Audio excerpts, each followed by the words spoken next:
Okay, hello.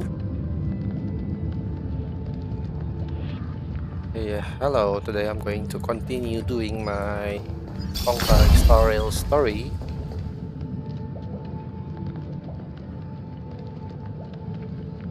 Yep. Okay, let's continue the story. Where should I go now? Open the journal and then the Great Train Robbery. Despite adventuring and revealing the family's dark secrets in Penacony to all at the cost of his own life, the countdown to the Ceremony Festival continues thanks to the operations of the family united effort. At the same time, the Astral Express seems to have welcomed an uninvited guest. Who is the uninvited guest? Okay, let's go to the Astral Express, I guess.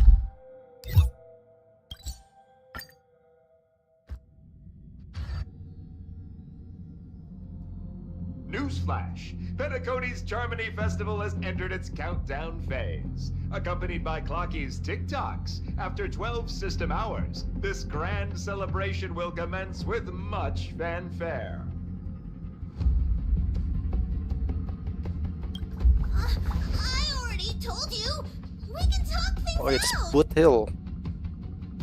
I'm sorry, Fluffy. I really have something urgent to attend to, so I had no choice but to resort to asking this favor of you all.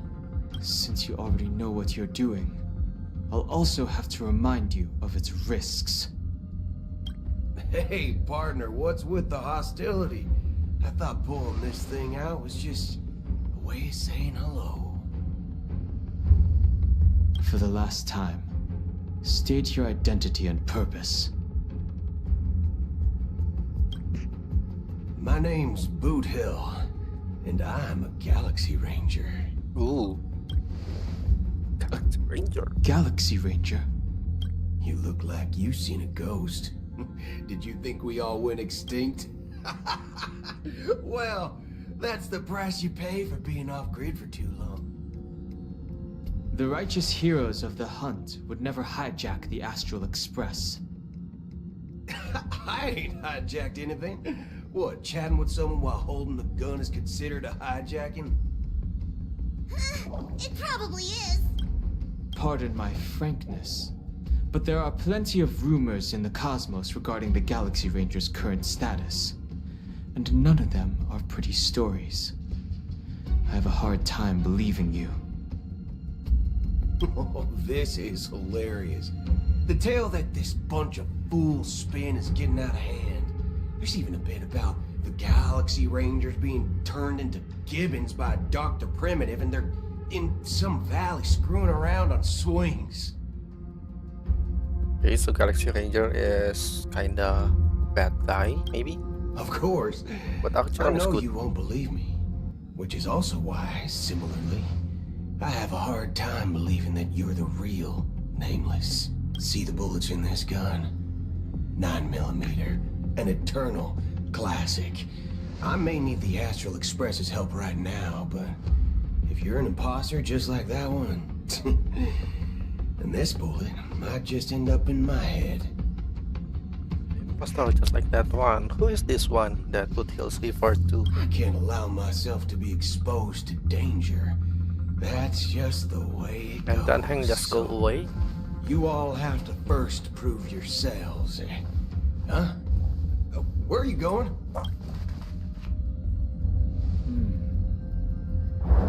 Recognize this? It's a model fudger. The Jade Abacus of Ally and Oath. The Xianzhou really gave this to you guys? Model fudger? This is the Jade Abacus gifted to the Express by the Xianzhou Luofu's general, Jing Yuan. Its presence on board serves as the Xianzhou Alliance's official recognition of the Express.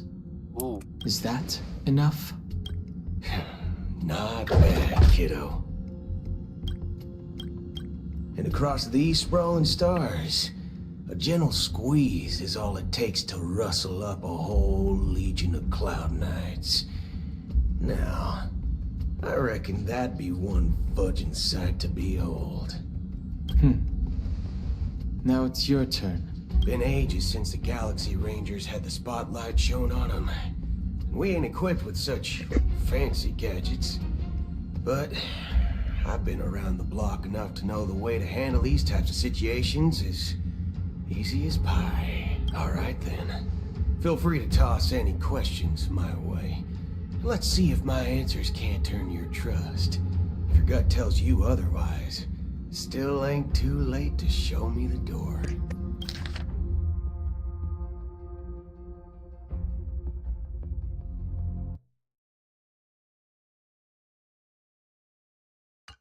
And why would I play along? If I truly am a real Galaxy Ranger, you stand to lose nothing. All right then. Tell me, what kind of organization are the Galaxy Rangers? Oh, my friend, this question is a hard one. I don't think I can even consider us an organization to begin with. Everyone's on their own fated path along the hunt, with their own resolute sense of righteousness and not so welcome among such so-called universal values. This reply does not instill trust, and only makes your predicament more precarious. I'm guessing you're gonna ask about some form of shared faith, right? But us Galaxy Rangers don't need that sort of thing. What brings us together is a shared bottom line. Never bully the weak. Never kill the innocent. These oaths aren't some lofty beliefs, but the fundamental bottom line that one must never cross as a person. As Galaxy Rangers, we strictly adhere to the bottom line. When someone crosses them, the hunt's vengeance will surely come knocking. And in this moment, the other crucial meaning of bottom line comes into play. As long as you don't cross it, you're free to do whatever you please. You catch my drift? Second question. Why do you seek trouble with the Astral Express? Never bully the weak, never kill the innocent. These oaths are not some lofty beliefs, but the fundamental bottom line that one must never cross as a person. Oh, so the Galaxy Ranger can do anything as long as this bottom line is not crossed. Yeah. Okay, why do you seek trouble with the Astral Express? Yeah, what does this Foothill want to do with us? I already said that I seek no trouble. I must go to Oh, Penacony for a okay. You want to go to Penacony? but I don't have an invite. And I can't even enter the family's hotel doors. If only I could borrow the Nameless's identity. The entire cosmos knows you're guests of the family. Interesting. Aren't the Galaxy Rangers also esteemed guests? Oh, you've hit the nail on the head. This is why I'm here. It's fine if I tell you. The Rangers are pursuing an imposter. A Son of a nice lady posing as one of us.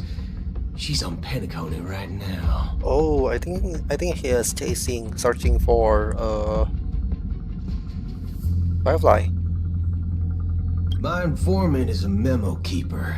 She's the same as all mimetic organisms, appear in one moment and gone the next. She scares the fudge out of me. Still, she gave me some vital info. His informant is Black Swan, I guess, the memo keeper. Okay. That Galaxy Ranger imposter. Who is it? Is that the third question? Is it a hard question? It isn't. Just that you might not believe me. That person calls herself Acheron. And according to our informant, it's not she Firefly. could be an emanator of nihility. Okay, so the imposter is Acheron. Yeah, Firefly is not Galaxy Ranger. Firefly is...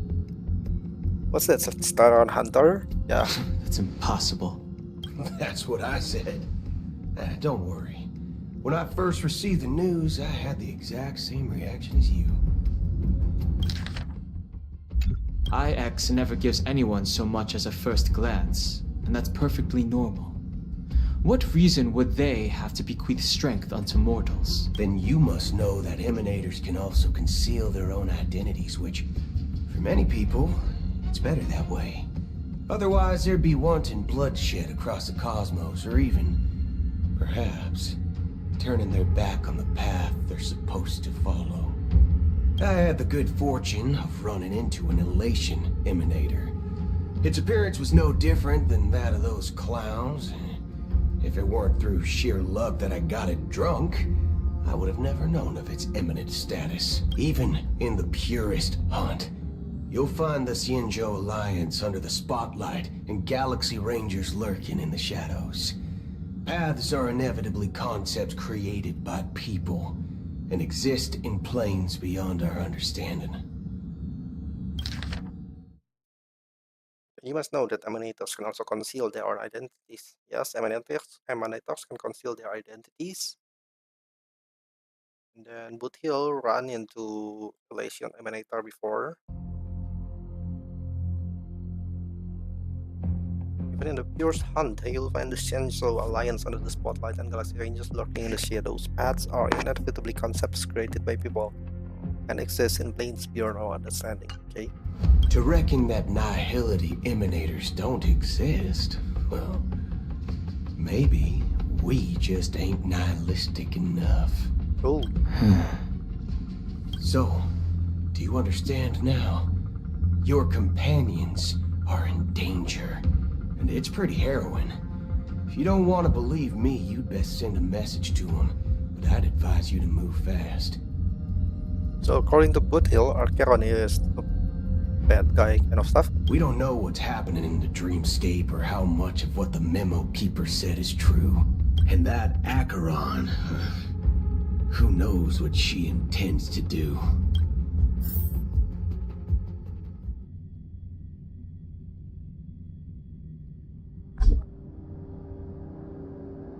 I don't intend to do anything. That's not up to you. Did you know? People who come to the land of dreams for the first time, they'll subconsciously stop to reaffirm that they're still walking on solid ground. And then they will unanimously raise their heads to gaze at the sky. Be it reality or dream, staring at the sky is instinctual for humanity.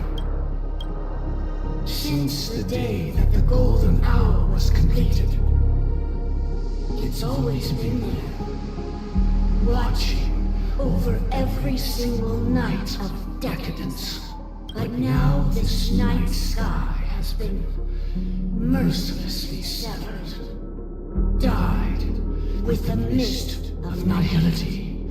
And this whole event happened within the course of a single slash of a blade.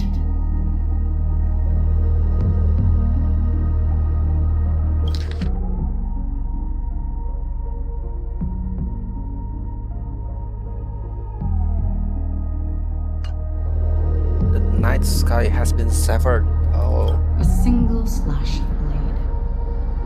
Isn't really accurate. It was actually 2 blades, just that the second one was faster. That's not the point. Many guests who weren't supposed to be invited have gathered at this banquet. Even if the harmony is all-embracing, I have no choice but to show some of them the door. For the sake of Penacony and the peace. The planet of festivities has no place for you, a puppet of nihility. Those who live in the shadows do not bear the right to tread the illuminated stage. Speaking of living in the shadows, there's probably not much difference between us. It's only polite to reveal your true self, at least when speaking to others. Penacony's Dream Master. the Dream Master. That's just another reason that you can't stay. Whether you believe it or not, this is the real me. We are one. Is this the unity that the family espouses? My mortal shell has long since dissipated. The Oak family's 107,336 offspring are now my eyes, ears, and mouths, spreading joy across dreams when required, and in times of essential need, exiling evil from this haven in my stead. From the sound of it, it seems like you're asking me to leave Penacony. I am glad that you're an understanding one. Alas, I'm not asking. If you think you can. Archaon is like so cool. Are you threatening me? Yes. I ended it with a period. It was a statement, not a threat. Knowing who I am and still showing such malice. You're not the first, nor will you be the last. This scene played out many times before. And usually, when faced with my questions, most people retort, "Why can't I?" The result has invariably been that they can't. You are confident. But be reminded, the family is forgiving, but not weak. The cords of the harmony extend across worlds. If you do not comply, when the blade is unsheathed for even a hair's breadth, you will never be able to escape the eternal Centurion's wrath in all of your lifetime. 137 individuals. That is how many heathens I have exiled since I became Dream Master. Among them were those who once severed my wings, and those who immolated my body. And here I stand again, about to add another mark to the tally. And you will die. I mean, all of you will. Wow.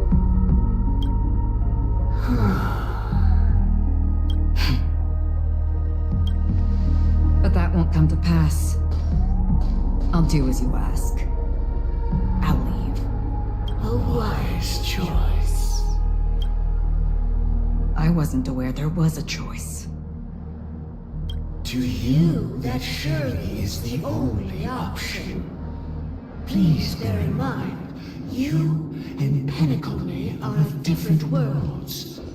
Those born on the far bank cannot seek solace across the river. leave, and never return. The radiance of the planet of festivities is overwhelmingly bright, luring in tricksters, wrongdoers, and criminals. But even the harmony itself will never welcome the self-annihilator of nihility.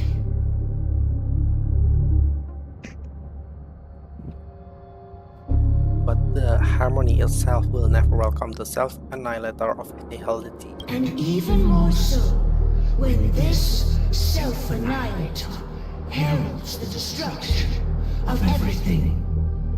Your strength is obviously a gift of the sleeping and shapeless, immeasurable and fathomless, like a tributary spawned from the abyss that brings death and sin to all. Akira, a befitting name.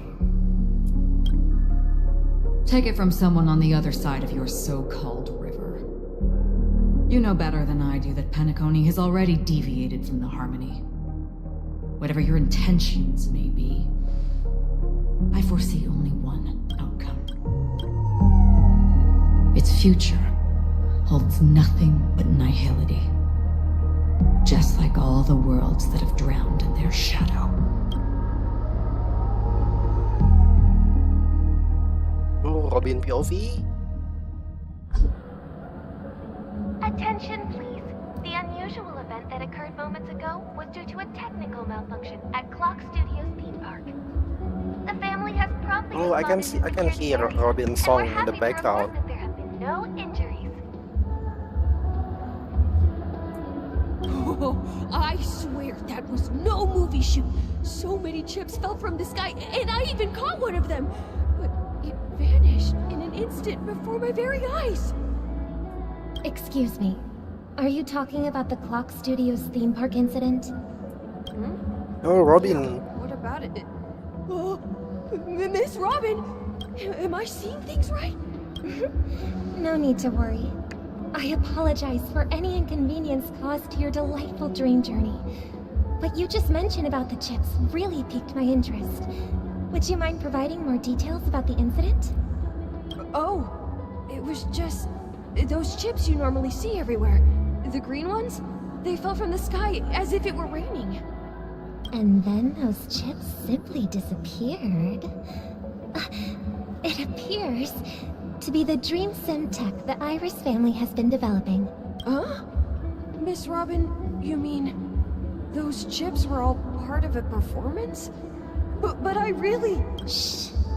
This technology hasn't been made public yet. It was originally planned to debut at the Charmony Festival, but it seems it's been leaked. Can you help me keep this secret? The raining chips were supposed to be part of my act. Oh, I see. Then it all makes sense now. I'll do anything to help make the Charmony Festival a success. Thank you. As appreciation, I'd like to give you a token gift. Oh, this A token button gift. is... Press it at just the right moment in the celebration.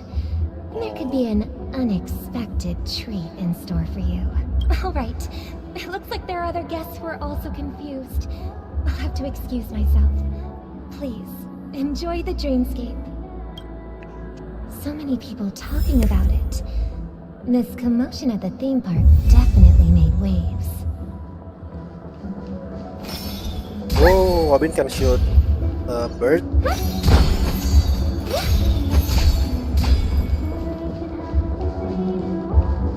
You've had quite a bit to drink.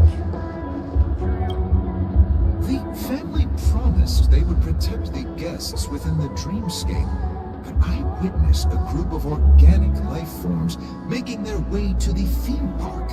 And soon after, a rip tore through the sky, and black rain started leaking out of the void. The family needs to provide a reasonable explanation, or I'll take my loved ones and return to reality. I thought the dreamscape was supposed to be a paradise. If it's not, then there's no point. Okay, so this is staying a here. dreamscape. This is not It appears the reality. good sir has seen many great events. I It's true that an uninvited guest has unexpectedly entered the dreamscape. However, their target is not the ordinary guests, but the ambassadors of the IPC. The family will certainly ensure that the safety of the guests is of the highest importance. Miss Robin, I know the Bloodhound family has already sealed off the theme park and has control over the situation, but it won't resolve the problem. The family can try their best to protect their reputation, but as a guest, I don't wish to gamble with my life. But as you can see, sir, no innocent bystanders were affected in this incident. Perhaps the dreamscape is not as perfect as promised, but there's no place safer than dreams under the family's rule. I believe you know this better than I do. If this incident happened in real life, how many... I could stay here, but keep in mind, guests come to Penacony to enjoy the dreamscapes. They do not wish to be entangled in a conflict between the family and the IPC, so let's not have any more unnecessary incidents. Of course. With the Charmony Festival about to commence, we will spare no effort in our preparations. Rest assured. To express our apologies, the family has arranged this gift for the guests. Thank you for understanding. I wonder what this button can do.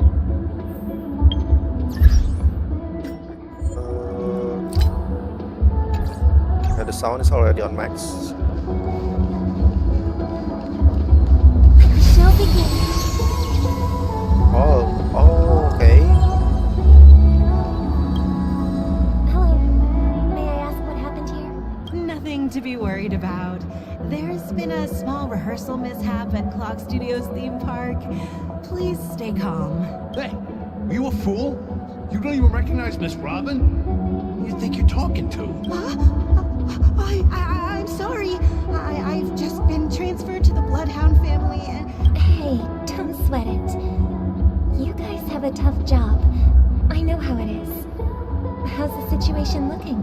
Oh, we've sealed off the theme park. Most guests are used to bizarre phenomena in the dreamscape, and so far, no threats have been detected. We can expect order to be restored soon.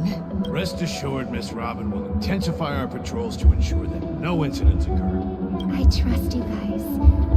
But regarding what happened in the theme park, what do you hounds think about it? It's okay. Feel free to speak your mind. Actually, I was there shortly after it happened. Is it true that the IPC's ambassadors came with ill intent? And that Galaxy Ranger who easily cut through the sky? Miss Robin, tell you the truth, everyone's been talking about it. The myriad factions on Penacony have already been causing unease for everyone. Thank you all for your loyalty towards the family. The planet of festivities has indeed run into some trouble. The representative from the IPC, he's trying to regain ownership of Penacony and is prepared for a hostile takeover. Of course, the family did not agree. The result of the failed negotiations is as you see it now. No wonder. So this is the main reason why the IPC staff are banned from entering the dreamscape. Did they apprehend the troublemaker in the end? Don't worry. Mr. Sunday is currently tracking his whereabouts, and I'll have something to show for it soon. However, given the situation, the IPC surely won't let this go easily. Therefore, we are relying on you hounds to maintain the order and stability of the dreamscape. Please be assured, Miss Robin, we take our orders seriously.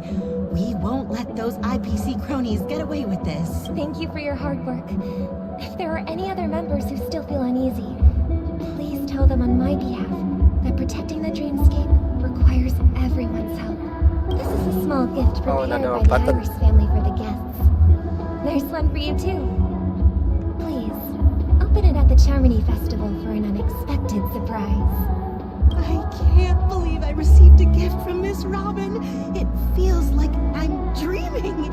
Wait, I am in a dream. Yeah, you are in the dream. If trouble comes knocking on our door, we're not afraid to go to war. Rest assured, the dreamscape's peace will be protected by the Bloodhound family. Okay, this is treasure chest.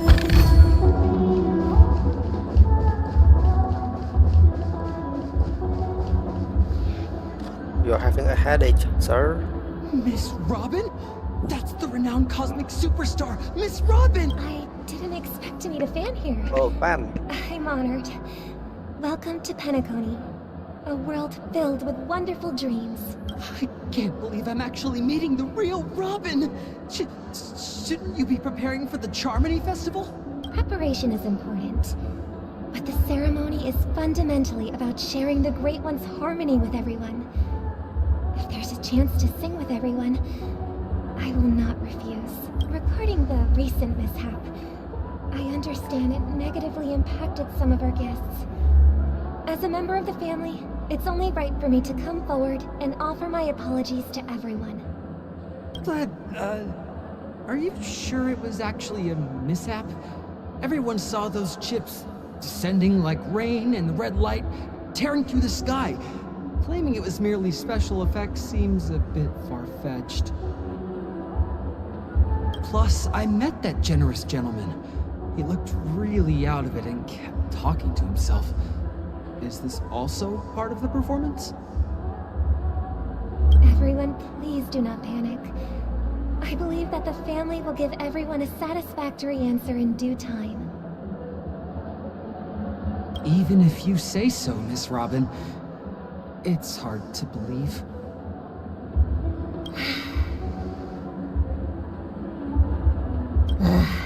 Some people just never listen, do they? It's never ending. It just goes on and on. Oh, this is the Getting really inner tired voice of of this. Robin.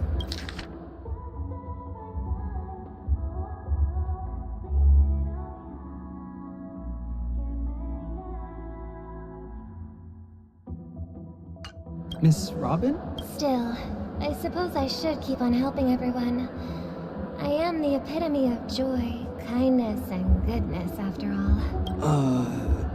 Huh? What was I just doing? And, who might you be, miss? Here, take Oh. this, little guest. This gift has been specially prepared for you by the family. Make sure to take good care of it until the opening of the Charmony Festival. So it's not really Then, Robin. when the it's show actually reaches its Sparkle. climax, press the button together with the others around you. You never know. Something very exciting might happen. We go back to Trailblazer POV. So we will meet We're Firefly. back to where it all began. You entered the golden hour from this place, Oh, it's Firefly. and it is also from here where you will enter the true Penacony. It is a pleasure to journey alongside you once more. But it's time I laid bare the entire truth before you. As you might have heard, I also go by another name. Stellaron Hunter Sam.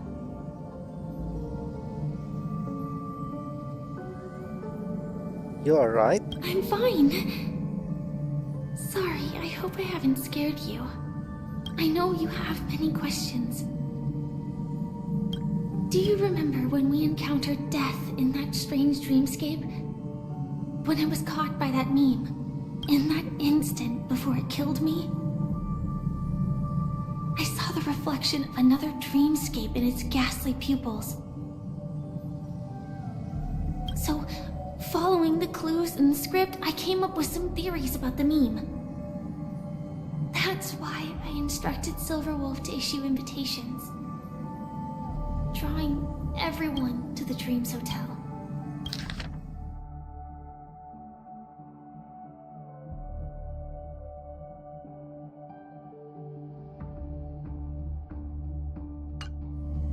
I intended to call upon death before you arrived, to solve the riddle using more direct means, and then invite you to join. However, contrary to my wishes, I couldn't defy the script, and I didn't get a chance to explain it to you. So it's scripted. Wait. So following the clues in the script, I came up with some theories about the meme. That's why I unlocked the Silver Wolf to issue invitations, throwing everyone to the Dreams Hotel. I intended to call upon Dad before you arrived to solve the riddle using more direct means and then invite you to join. However, contrary to my wishes, I could not divide the script, and I didn't get the chance to explain it to you. It is how you see now. I was impaled by the bladed wings of death. The heavy pressure of concentrated memoria, miasma, exploded in my mind as if it was actually reality. But after the momentary numbness subsided, I found that my body was absolutely unscathed. I was still alive. And it was just as I thought.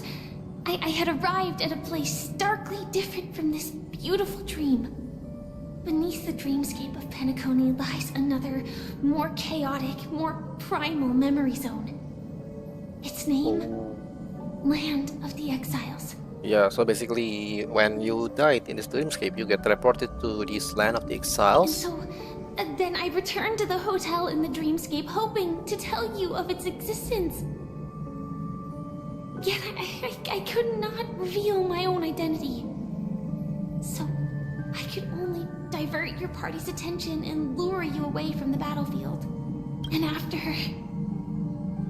all my attempts proved futile. It wasn't until not long ago when a crimson blade of light shattered the high wall of the dream, causing you all to fall far into the abyssal depths of the dreamscape, that I was able to awaken you and your companions one by one. And that's it. That is all that's happened so far.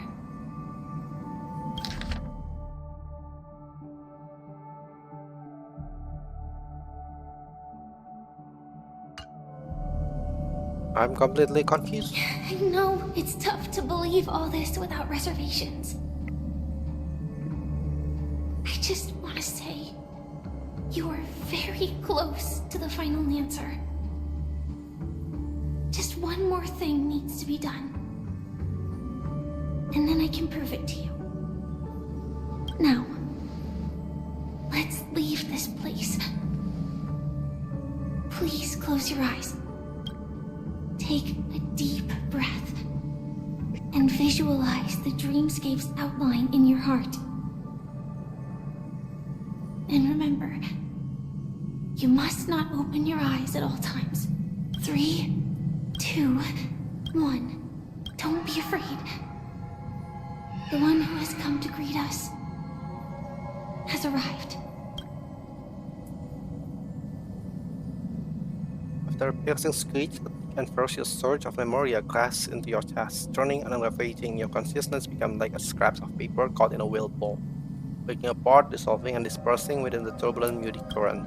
Innumerable voices resonated through the symphony of memoria like roaring thunder, and among them one echo stood out with exceptional clarity. You knew it came from the girl beside you, your heart beating to the same rhythm, peaceful and even more peaceful. Until in that quiet darkness, memories ripple into existence. I never knew you could do this. Oh, this is Blade riding a car. Do you have a driver's license? I do. That is surprising. And this Firefly outfit is nice. Why? Because this is Japella, the city of sins? No, it's nothing. I'm just thinking that you haven't slept in 20 system hours. Are you sure you're okay? I'm fine. I'll survive. Same goes for you. I'm not so sure about that. Slow down a bit. Infiltration is over. Feel free to activate Sam anytime. Oh, so that's how Firefly can get into Penacony. There's still some time before the next part of the script unfolds. Let me stay a little longer in this body.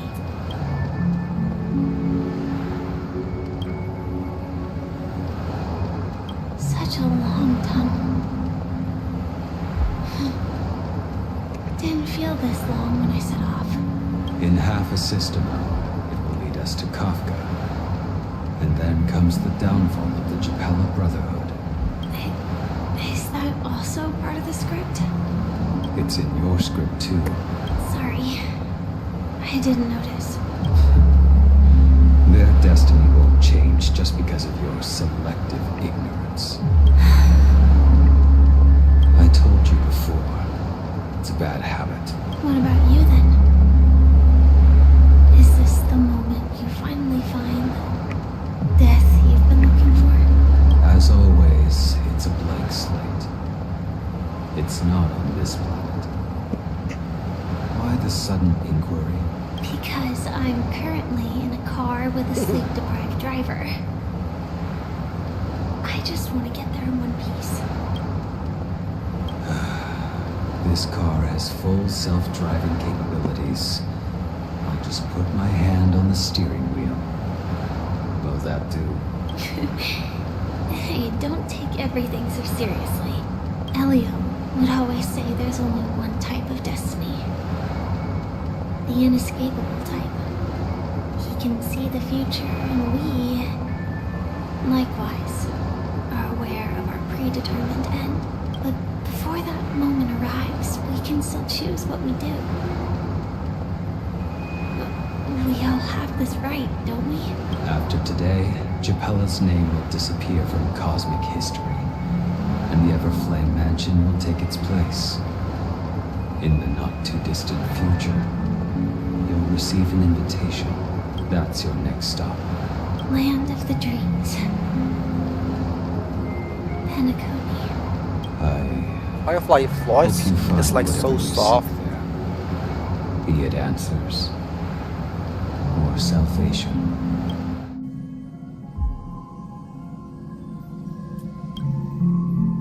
So she got to Penacony because late. Glad to see you're safe and sound.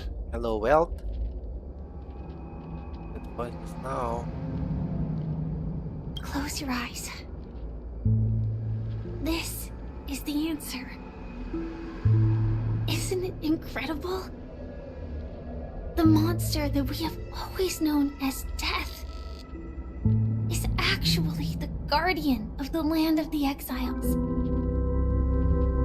It abides by a certain rule, abducting people from their dreams and bringing them here. The question that has been perplexing us, does death really exist in the dreamscape, appears to be a cognitive trap. It was laid by those orchestrating events from the shadows to cover up the truth behind the disappearances and the existence of this fortress known as Dreamflux Reef. Yeah, so if you died, I think it's confirmed that if you died in Penacony, you get teleported to this land of the exile. Every emergence of that meme is related to the Watchmaker. Since The atmosphere here is starkly different from the beautiful dream. There are no regulators here like the family. And they all look like they're mildly dazed. But from the whispers of the residents, they've heard a familiar name. But from the whispers of the residents, they've heard a familiar name. Gallagher. The emergence of that meme is related to the Watchmaker. Since Dreamflux Reef is where it brings its captive, it's likely that many of our long-standing questions will be answered in this place. The atmosphere here is starkly different from the beautiful dream. There are no regulators here like the family, and they all look like they are mildly dazed. But from the whispers of the residents, I've heard a familiar name, Gallagher. it's that man again. Always in the right place at the right time. Though that does save us the trouble of looking for him. Himiko and March have already made a move. Get ready. We're about to set off. The real dreamscape, the land of the exiles. Before we go, should we speak to everyone first? Let me change the party. I don't need links. I think I'm going to switch with. This is a lot of art. Oh, they have the lineup of a few. I think this is like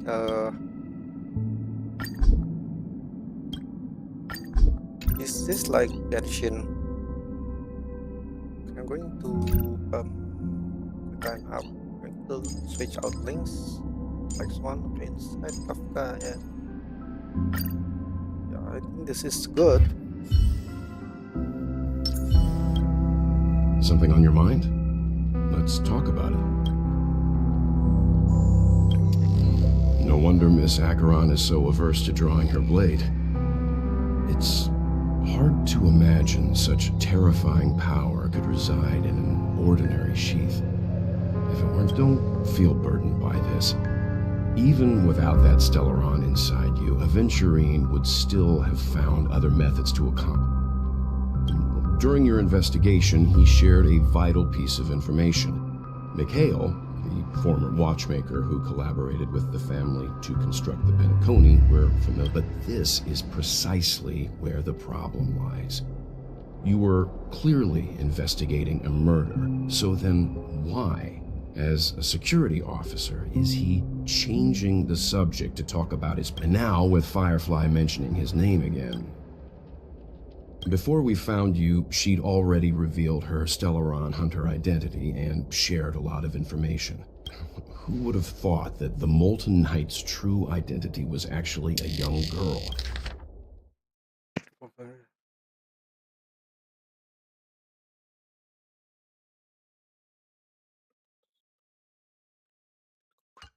But she didn't reveal all her secrets. I just can't shake the feeling that her situation is different from that of the typical dreamer. And I hope that doesn't lead to any dangerous predicaments. I hope you've regained a little composure. I'm really sorry for waiting until now to tell you everything. Oh, it's okay, Firefly. Okay, it's okay. Why couldn't you reveal your true identity? 2 reasons. The script. Firstly, the script. In the future that Elio saw, Sam and the astral that aside, there were also my personal motives. It's alright, I didn't take it personally. Thank you. Elio only gave me one instruction. Allow the Astral Express to pursue the Grand Legacy. Me and Elio's scripts used to revolve and expand around certain specific Stellarons. Do you still remember that medical cabin I told you about? Medical cabin. That's Sam. Yeah, Firefly is sick, I think. It belongs so he needs to like the go into Iron the Cavalry cabin. of Glamoth's Firmament Frontline. Firefly, Firefly Type 4 Tactical Heavy Assault Mech. It belongs to the Iron Cavalry of Glamoth's Firmament Frontline, a Firefly Type 4 Tactical Heavy Assault Mech, Strategic Assault Mech. Sam.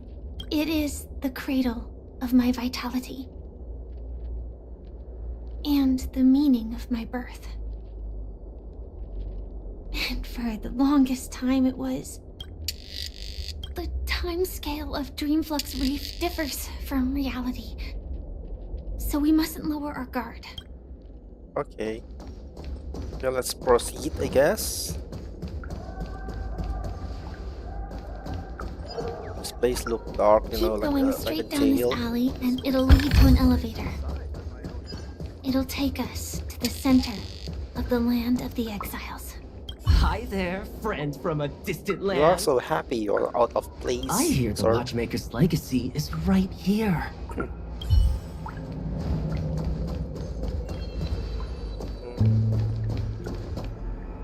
If I quit drinking, will she come back? This is a little kid, right? He is drinking. Okay, let's move on. What a huge clocky. Looks like the Watchmaker also left his mark on Dreamflux Reef. Oh, this is a giant clocky. Whoa.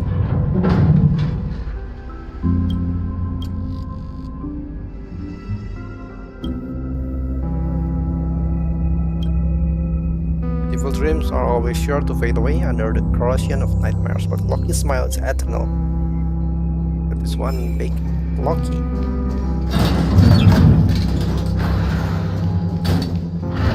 let's ride the elevator up, I guess.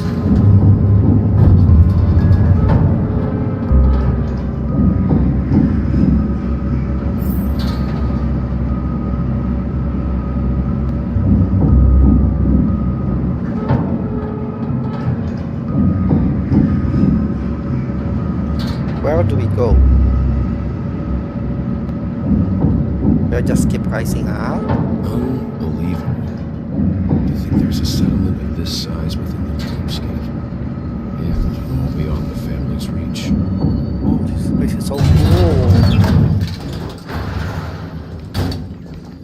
The atmosphere in this fortress is pretty different from that in the beautiful dream. Cool. This is cool. This is a very nice picture. Yeah, the vibes, I like it. When I first saw it, I was in awe too. The sky here, it's like a reflection of the 12 dreamscapes. What's even more bizarre is that this place is also separated into trade and residential areas. The layout may be simple, but the facilities are very comprehensive. It seems that there are quite a number of people living here. Though both dreamscapes have distinct styles, the architectural designs are quite similar. Works of the same hand, perhaps. Hard not to speculate on the connection. But there's no point in overthinking things. Let's meet up with Himiko and the others first. Take a right turn at the end of this road and you'll reach the trade district. There are more people there. And perhaps someone knows where she is. Not coming with us? The Astral Express likely needs room for some internal deliberation.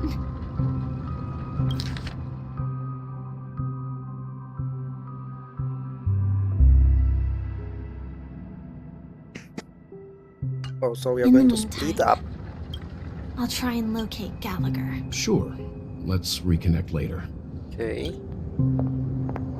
Letting her go was the right decision. Further observations are needed before we decide whether to trust her. But first, there's someone I need to talk to. Let's go. I'm sure you've already noticed him.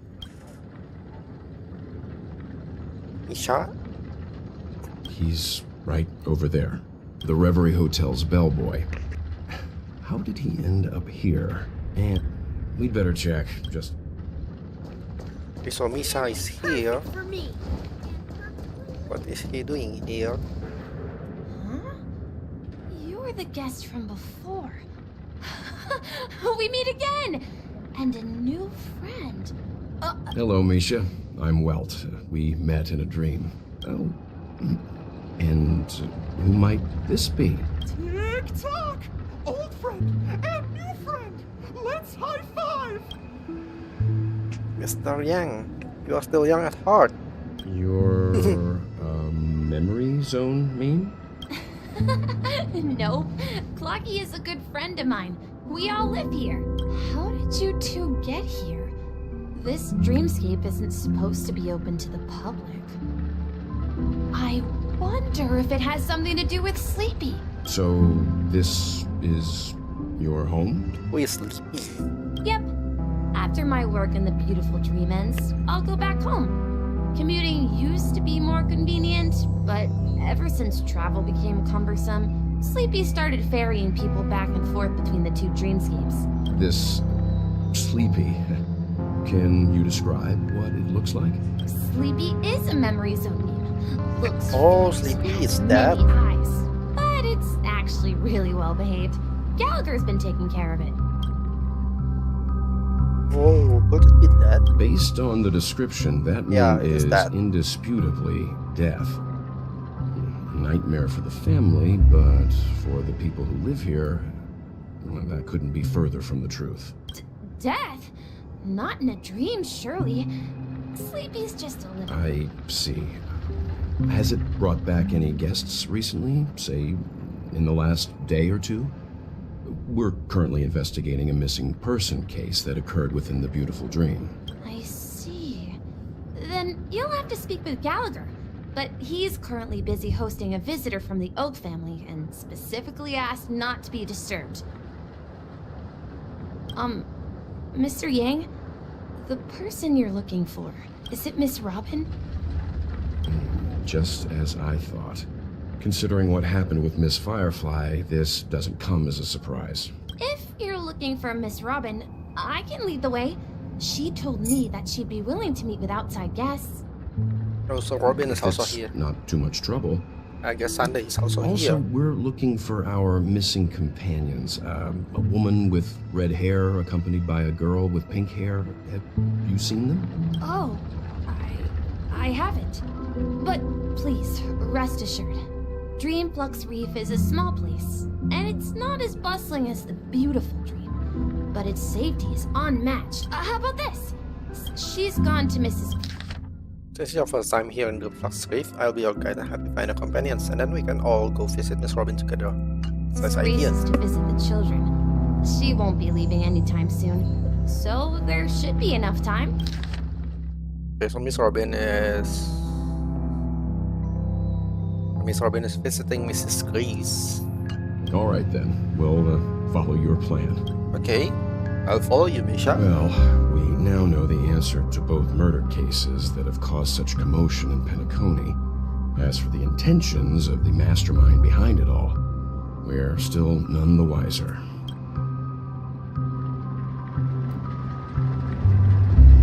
Yes, that's my thinking as well.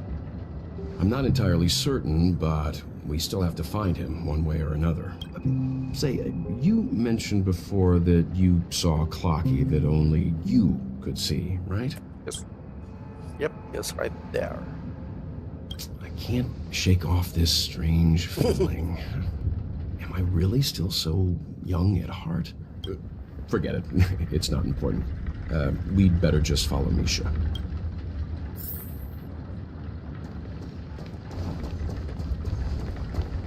What is this? A quantum logo. Chest. Everyone, look! From here, Screenshot time. you can see the most spectacular view of Dreamflux Reef. Black hole? No. An accretion disk formed from consolidated memoria? Was Dreamflux Reef built on such unstable memoria? Oh, so Mr. Yang is also versed in Memoria dynamics. I was just trying to figure out how to explain this huge hole to everyone. I bet you guys have a lot in common with Miss Kami.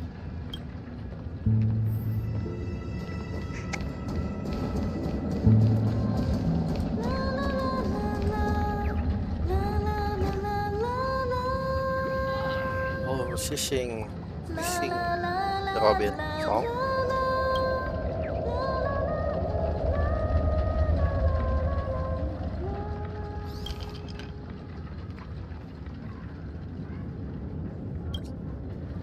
At the Dreamer's Dream, you spy a towering dome in the twilight, sapphire fluttering through the great wilderness. The vastness of night sky as it spans the wasteland. The song finished. Then the melody rings out again after a brief interlude, just like the never-ending string of the connected dreams.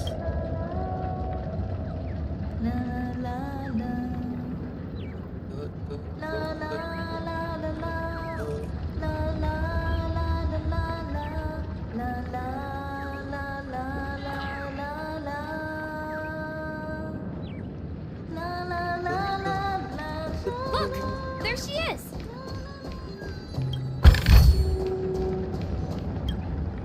My calculations are finally done. In another 10 system hours, the above dream will swallow the dream below. My hypothesis was correct. This place will cease to exist as the dream devours everything. It's bad, isn't it? If the dreams devour this place. Who are you all, and why haven't you left yet?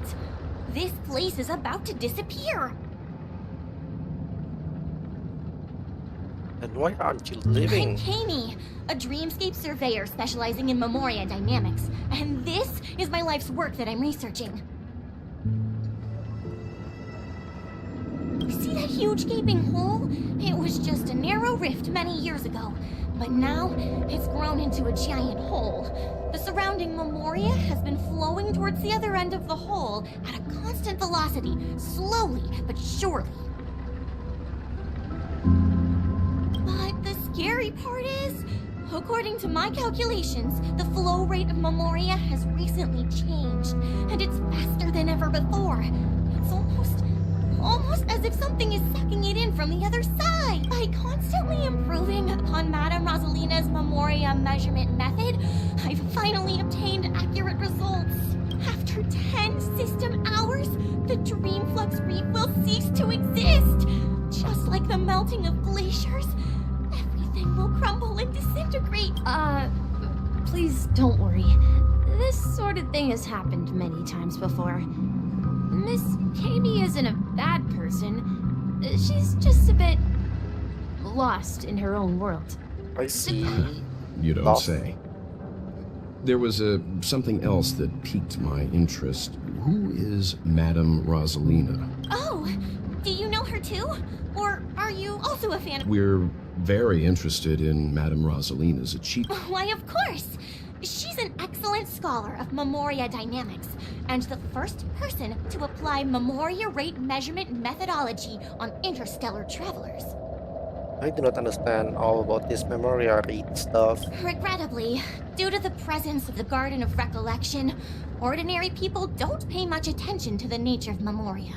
She departed this world without much fame, leaving only a few thin journals behind. I see, okay. I came to Penacony to learn more about my idol, and went to great lengths to seek out Dreamflux Reef, all because this is her final resting place. Prodigies always meet their demise prematurely. If only Madame Rosalina had more time, she would have discovered a way to reverse the flow of Memoria. I felt it. The source is in the golden hour. There is a certain anomalous presence stirring the currents of the memory zone. I must uncover more concrete proof. I must convince everyone. Does the name Madame Rosalina sound familiar to you? Oh, it was one of the names mentioned by a conductor. Who? Before we came to Penacony, the conductor had given us a list of nameless to look into. Her name was mentioned. It's... Miss Katie regularly mentions her. Feels like I hear Madame Rosalina passed away during the prison war. She could see the Penacony of today. Its people building homes in the memory zone. I bet she'd be really happy. Perhaps.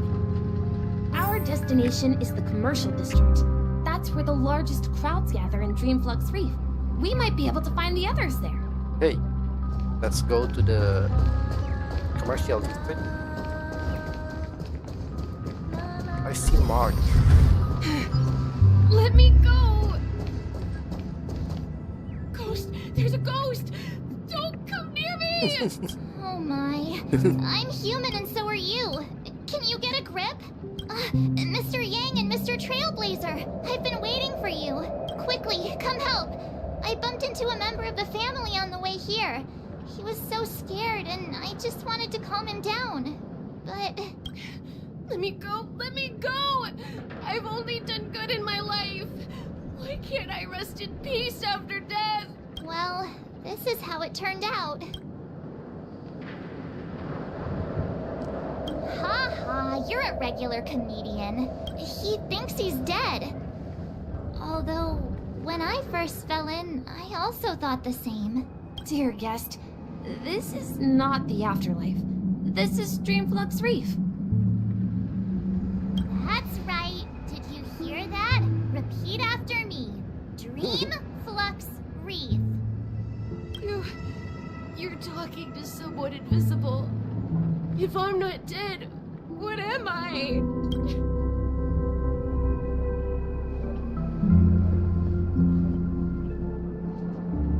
Stop asking! You'll alert the monsters! All the dead are right here. All of them! You're not talking about the memory zone meme, are you? Don't say that name! It's all your fault. He's so scared. This is not the afterlife, this is Dream Flux Reef. That's right, did you hear that? Repeat after me, Dream Flux Reef. You are talking to someone invisible. If I'm not dead, what am I? I shouldn't have pushed my luck and tried sleeping in my dream. Curiosity kills the Papashi. Oh, he was trying to sleep. He slept in a dream and then he wake up and there's another realm.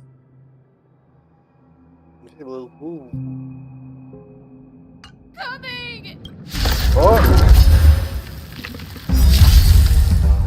Someone is coming. Say bye to breathing. Destiny is ill fate descends. Another journey begins. Memories are beneath the water. Lies an endless abyss. Good times. Never time to say bye. Boom. Boom. That's all. Easy. He passed out. His intense negative emotions attracted the nearby memory zone memes. I see. But why aren't the other people around here scared? Unlike in the Sweet Dream, people here don't see memory zone memes as dangerous monsters. And even if they pose a threat, people can easily escape by forcing a wake-up call. But we can't just leave this man here. Can we take him somewhere safe? We can ask Jessie for help. I've gotten to know many locals while waiting for you guys. Everyone here is living a self-sufficient life. I don't know how to describe it, but this place feels like the real dreamscape. So what's this? This violin is a vendor, item vendor. I'd like to see a product. Oh, you are selling a guitar and a trombone. I think I will buy the music.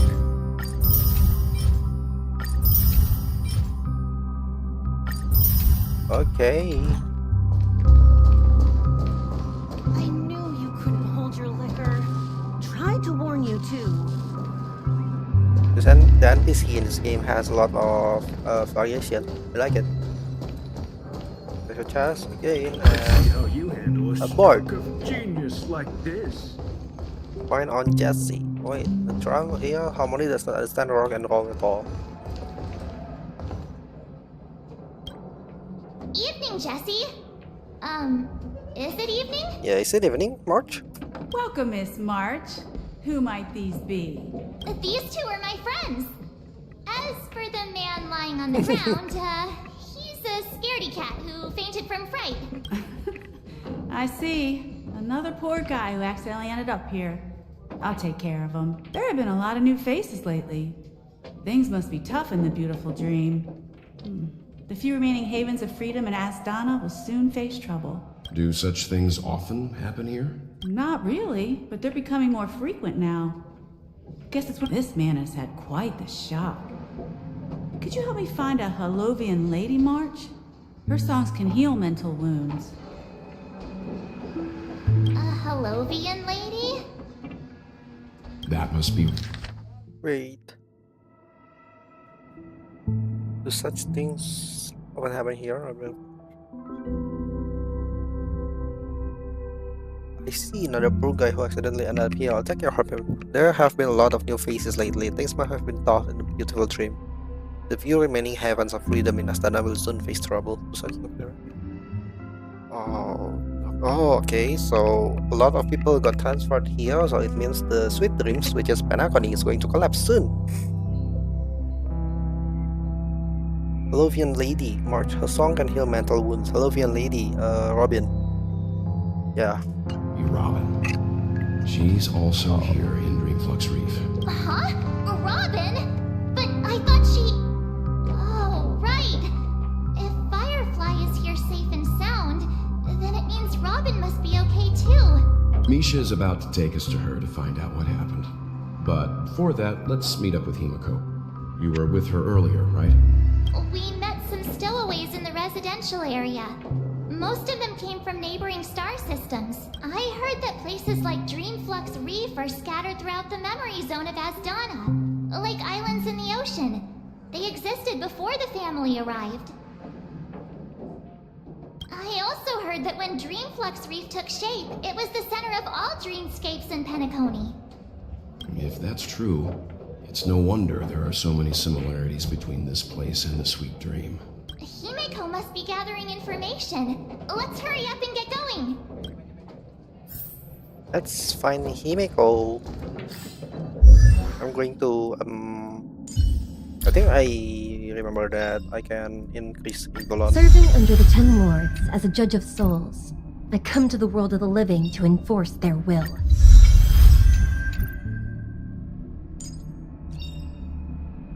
Stay focused. Push forward. Oh. My past is I have a lot gradually of coming to light. March Eidolon. My past is gradually coming to light.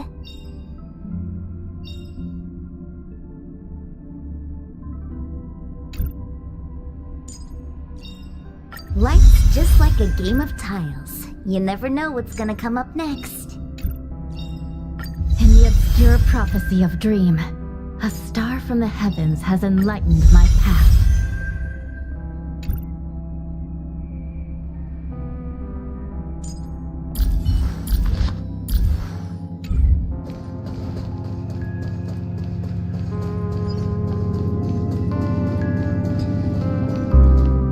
Wait, I wonder, what if I replace Fushuan with Gallagher?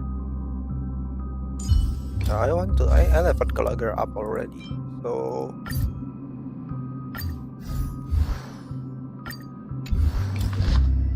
When using skill, regenerate 2 energy for all allies.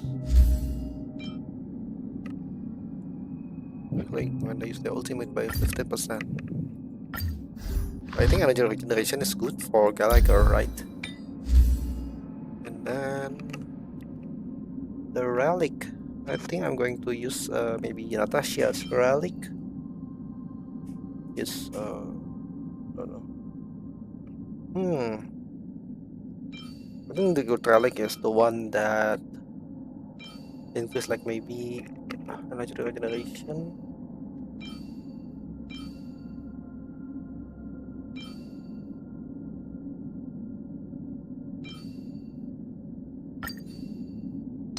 I will just put the cowboy. What's that? That's it. Yeah, the Wild West set. I forget the name.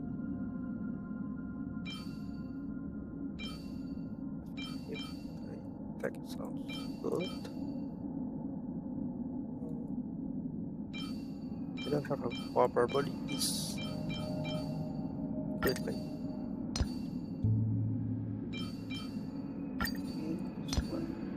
Energy regeneration sounds good, by the way.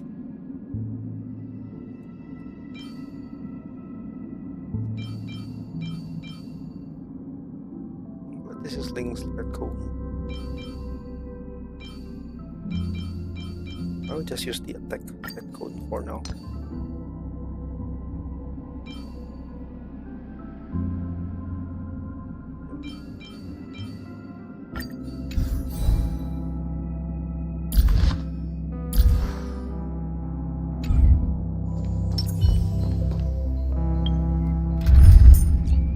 Okay, let's switch out Fushuan and replace her with Gallagher. Search for Himeko. This is where we split up. Hello, Miss So Himeko. that's how it is. I never imagined we'd gather the remaining details here. And this is another example of a nice NPC design in SSR. To borrow Gallagher's catchphrase, what an unpredictable twist of fate. Himeko, here they are. Ah, perfect timing. Now that everyone's here, I'd like to introduce everyone to Micah, who's partly in charge of the Land of the Exiles. Micah, these are my companions. It's a pleasure to meet the Nameless. You know us? I've been keeping an eye on you since the day you arrived in Penacony. We would have met under more appropriate circumstances if Dreamflux Reef hadn't been isolated from the 12 dreamscapes. Please, allow me to formally introduce myself. I'm Micah, the Gravekeeper of Dreamflux Reef. Gravekeeper? Life in Dreamflux Reef is pretty liberating. Everyone here mostly keeps to themselves, without meddling in others' affairs.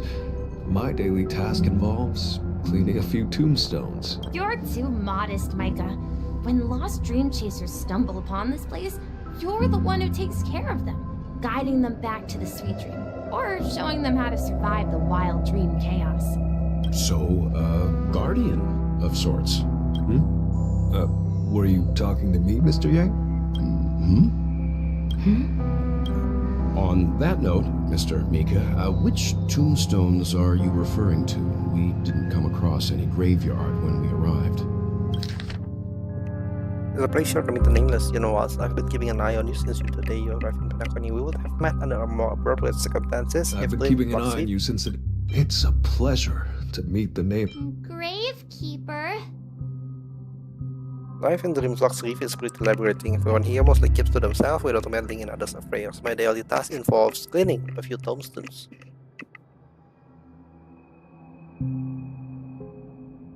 Tombstone?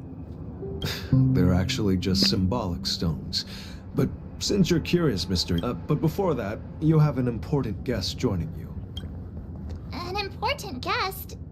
Who could it be? Yeah. Maybe This it's one does. Gallagher. The roads here at Dreamflux Reef are a bit run down, so watch your step. Yang.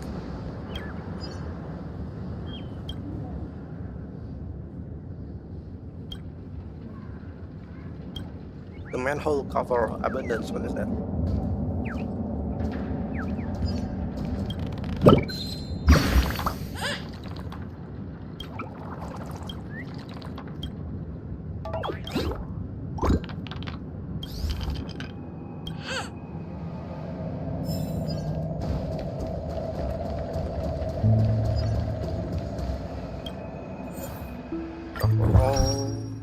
Let's continue.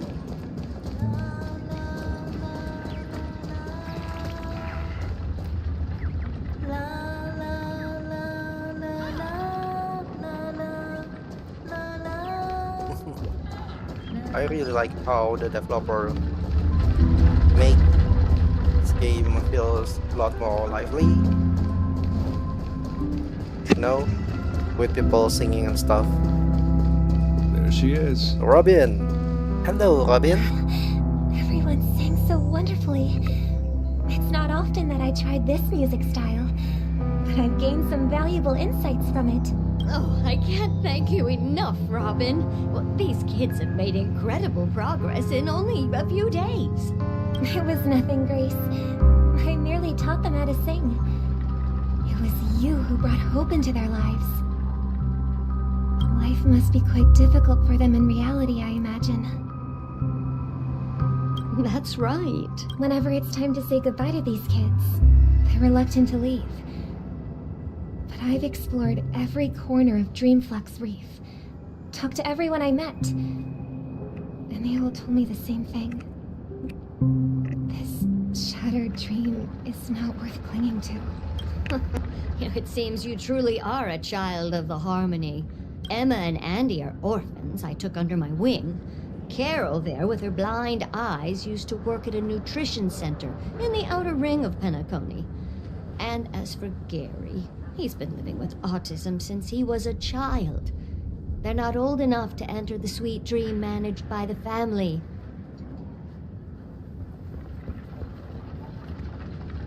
Emma and Andy are orphans. I took under my wing Carol there with her blind eyes. So someone is blind here? Whoa. Poor little kid. If we compare people to birds, these kids are like fledglings with impaired wings. Oh, But in okay. this dream, well, they can fly freely. Even if they stumble along So they get the the way, freedom they're in this still dream. relying on their own strength. And me, an old lady with no legs. Well, without this dream, I couldn't even walk toward them. So this dream is like a good place for them. I'm glad that you found a new life here in Penacony. It's just... Don't worry, Robin. Dreams have their significance, but they aren't everything. Both the children and I understand this. No matter how long we fly through this dream, we will one day return to reality. I think it's like that when people go to sleep, that they dream, then they become happy in the dream kind of stuff, and then yeah, they have to return to the real world eventually. But you know what? Emma and Gary aren't plagued by their insecurities anymore. No, and Carol is learning how to cope with her blindness. And Andy is livelier than ever. Well, even I've become more optimistic. You see, in dreams, we learn how to live. Once we return to reality, we learn how to survive. This is a nice quote. In dreams, we learn how to live. Once we return to reality, we learn how to survive. Yeah. And should our feathers be damaged, then we share our wings with one another. There's no need to covet an illusory sky in dreams, because we have the right and the ability to fly towards a broader horizon. It's a relief to see you safe and sound, Miss Robin. It's nice to see you all again, Astral Express crew. I heard my disappearance caused quite the commotion out there. I'm really sorry about that. Since you're here, can we assume that you're fully aware of the situation in Penacony? Ever since I returned to Penacony, my voice started to change, until it gradually faded away. At first, I thought it was a temporary ailment, perhaps due to having been away too long. I thought maybe it just takes some time for my body to acclimate to the high concentration of Memoria and Asdana. But now it seems the root of the problem goes way beyond me. There are elements around me that don't align with the harmony.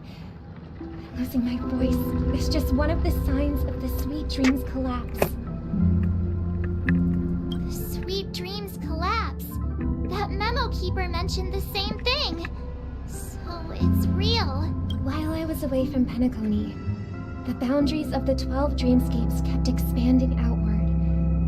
But whenever I mentioned the anomalies in my dreams, all the family heads refused to talk about it. Only my brother was willing to respond.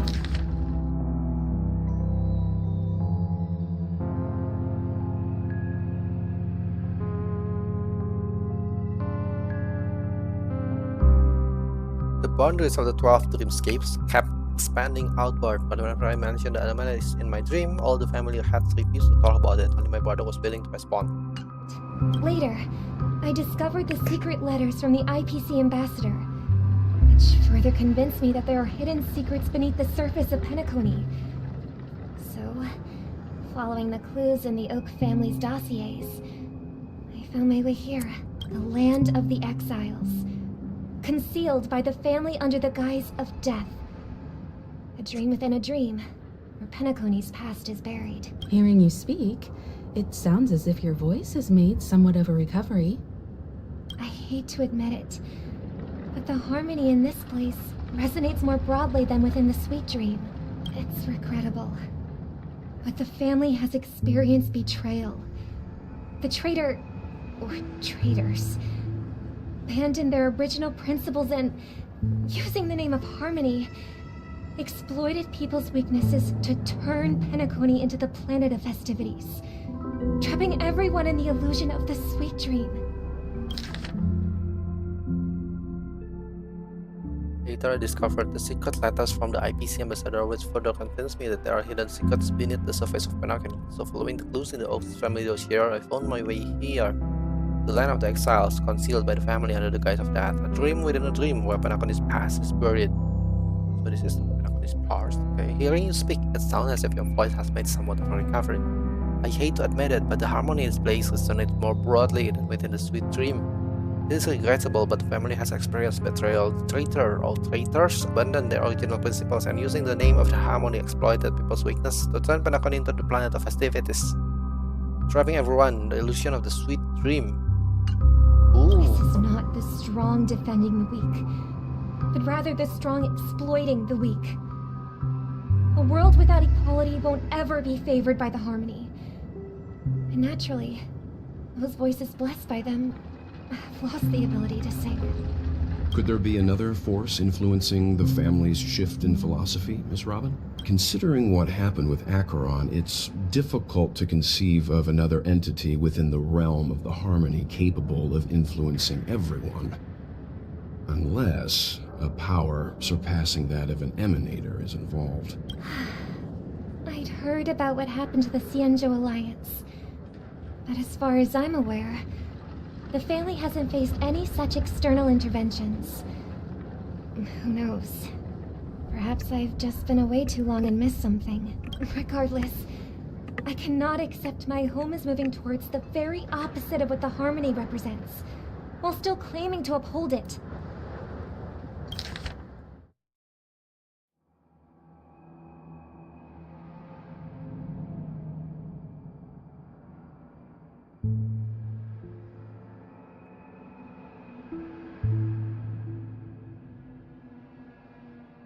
Would there be another force influencing the family's shift in philosophy? Considering what happened with Acheron, it's difficult to conceive of another entity within the realm of harmony capable of influencing everyone, unless a power surpassing that of an emanator is involved. I heard about what happened to the Xianzhou Alliance, but as far as I'm aware, the family hasn't faced any such external intervention. Who knows, perhaps I've just been away for too long and missed something. Regardless, I cannot accept my home is moving toward the very opposite of what the harmony represents while still claiming to uphold it. I must uncover the reason why Mikhail cut ties with the family, and who exactly it was who betrayed us all. Do you remember our arrangement, Mr. Micah? Well, here's my answer. I've decided to forgo my role, and never step foot on the charming festival stage again.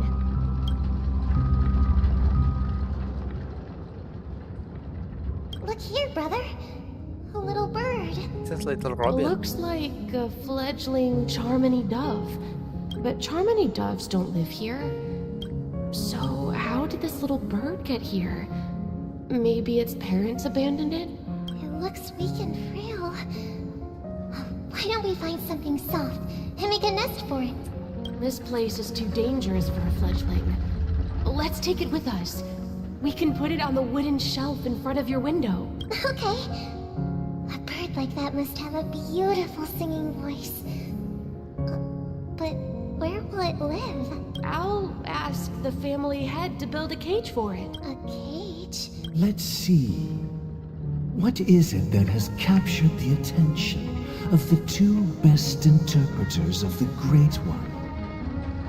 To the point that they've forgotten how to enjoy their dessert. Oh, poor little thing. Doesn't look like it's doing well. Do you want to rescue it? I do. But I don't want to lock it up in a cage. Oh, Robin is so tiny. Why? Even if it's small and not fully feathered and can't sing, it didn't come into this world just to be locked up in a cage. Birds. They should be flying free in the sky. That's quite the romantic idea.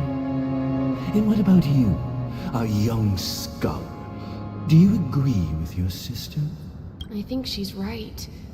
But if we leave it out in the wild, it won't survive for more than a few days at best. Ah, I see.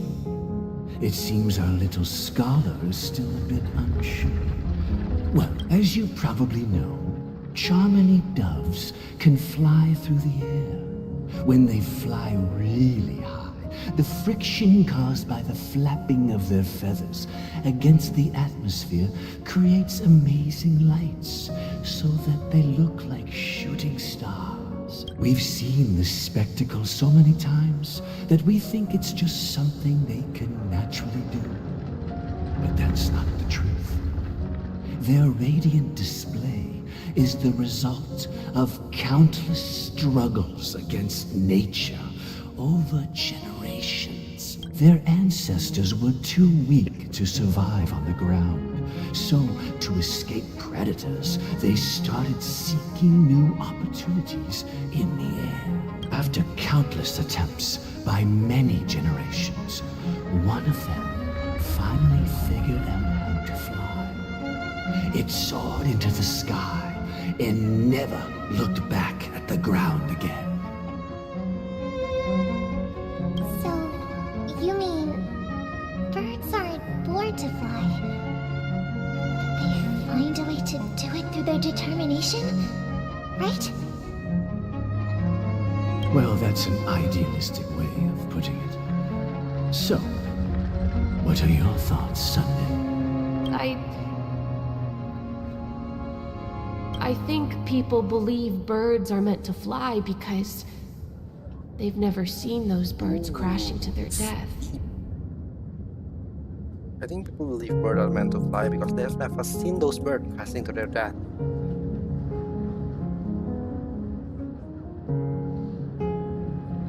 That's an interesting perspective. So, have you decided what to do with the bird now? For now, I'll keep it in a cage until it can take care of itself because I want it to live. No matter what. Oh, it's so kind. Well said, kids. It seems each of you has found your own answer. Your insights are truly remarkable. And I hope they come true in their own way. We will take good care of it, won't we, brother? Yeah. But, Mr. Gopherwood, there's one thing I don't quite understand. And what might that be, my son? What if this little Charmony dove never learns to fly in the end? I mean, if there are fledglings in this world that can never fly throughout their lives, should we let them go back to the sky? Only to see them crash to the ground and die.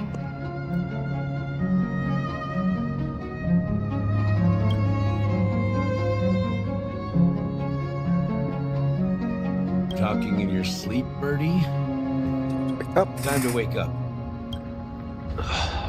Sunday's here. Who's this Gallagher? Huh? Need a hand? I'm still alive? Yeah. Happy about that.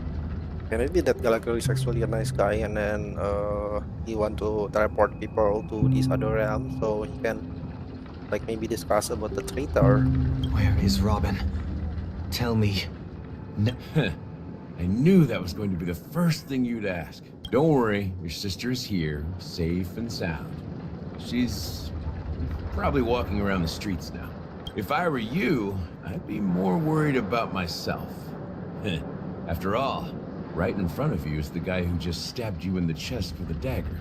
If you wanted to kill me, you wouldn't give me the chance to speak. Just tell me your demands, lackey of the Watchmaker. So, you figured out who I am, huh? No wonder you had the guts to go against the Dream Master and the Four Families. Looks like I made the right choice. Choice? You are aware of my plan and see through my act. Time is running out, so let's drop the charades. I'm suggesting we cooperate. Cooperate? What makes you think I'd cooperate with you? The fact that the famous Robin has chosen my side. Plus, some clues about a traitor and a bright future for Penacony. Any of that catch your interest? I find it hard to believe a man who's full of deception. Fine. You don't have to trust me. What you should trust is the sense of justice inside of you. Show me Robin first. All right, as you wish. Here she is. Huh? This is Firefly. What's your trick this time? Just kidding. I mean, this lady will lead us to Robin, right? And the crew, too. There are too many people who you owe an explanation. I cannot wait for That'd be great. Firefly to be pullable. Please follow me, the next Honorable patch. Oak family head. Now, all the actors are on the stage. Moments later. This is the Oh, this monument is I mentioned Tombstone. earlier. The names inscribed on it should be familiar to all of you. Rosalina and Tiernan. Okay, the previous nameless. When Penacony was known as a frontier prison, it was the Trailblazers who connected it with the stars. They were the heroes who saved Asdana, and their names deserve to be immortalized. Not, however, today the planet of festivities is nothing but sweet dreams. That heavy piece of history is all a distant memory. Just like that prison.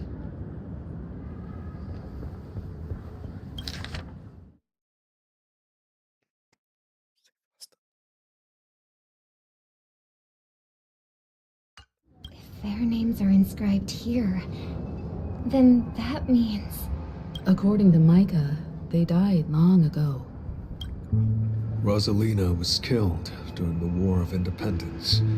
She ventured alone into the heart of the star system to investigate the flow of Memoria, but she never returned. Tiernan was a skilled gunslinger, strong and reliable. He led the people through countless battles, but he didn't live long enough to witness the arrival of true peace. In the decade following the war, Penacony faced challenges internal and external. To protect Asdana, Tiernan took up the way of the Trailblaze and led the Lampmoth family to explore beyond the system, only to be surrounded and wiped out by the swarm. Though I had expected as much, the tales of these heroes truly are sorrowful. True to the title of Trailblazer, they spent their lives venturing into the unknown. But what about this tablet? There are no names carved on it. When Dreamflux Reef was created, its owner was still alive. However, he insisted on erecting a monument for himself, saying that it will happen someday. Here we meet again. Everyone from the Astral Express. Robin.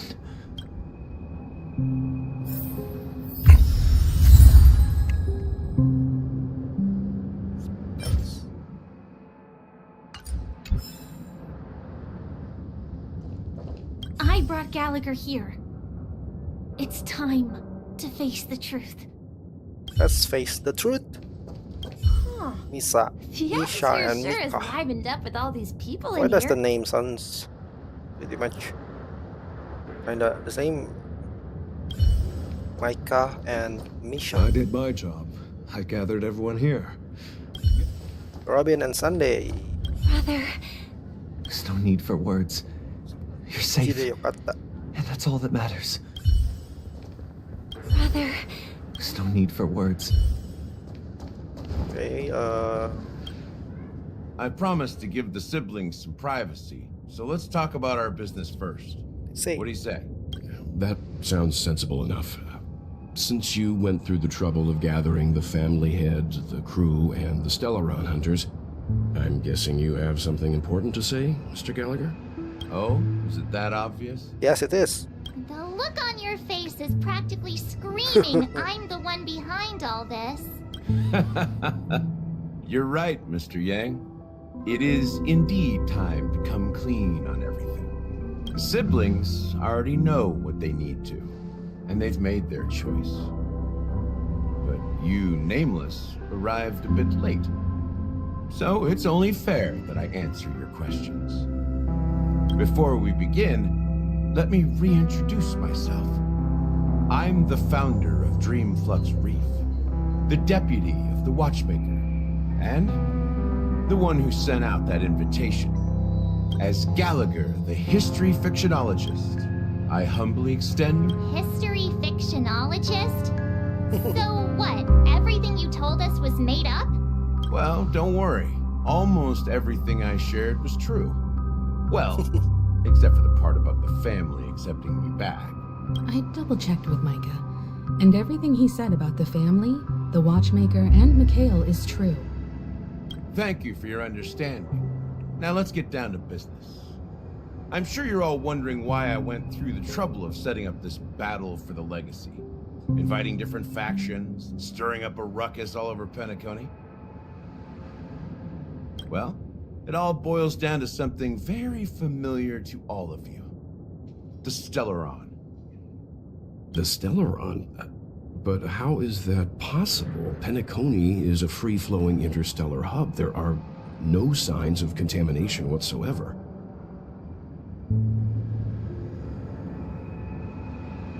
You're totally correct. So, care to take a guess at what that means?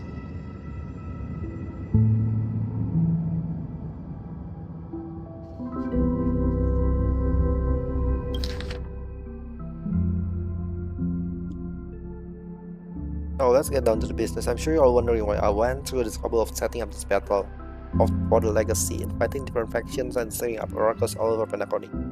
Well, it all boils down to something very familiar to all of you, the Stellaron. Stellaron? But how is that possible? Penacony is a free-flowing interstellar hub. There are no signs of contamination whatsoever. You're totally correct, so care to take a guess at what that means? Someone is manipulating the Stellaron. Stellaron is completely sealed. Maybe the Stellaron has been completely sealed. I wish that were Sealed? the truth. But if that were the case, I wouldn't have invited all of you. The sweet dream doesn't come out of thin air.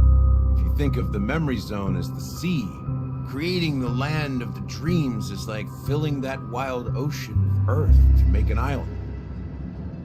To achieve this feat, without the help of an emanator of remembrance or enigmata, the only way is to use a Stellaron. I see. And that's not something you can achieve with a simple wish. It requires vast quantities of knowledge, time, and manpower.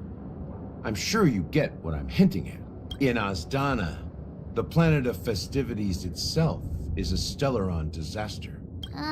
The planet of festivities itself is a Stellaron disaster? It all started a long time ago, back when the Watchmaker and his crew liberated the frontier prison. They faced countless challenges as they began building Penacony from the ground up. That's when the idea of using the Stellaron came into play. The Stellaron first entered the Azdana system during the war. The Nameless warned everyone against the folly of attempting to tamper with such a power, and most heeded their words. But there are always people in the shadows with ulterior motives. Planet of the past.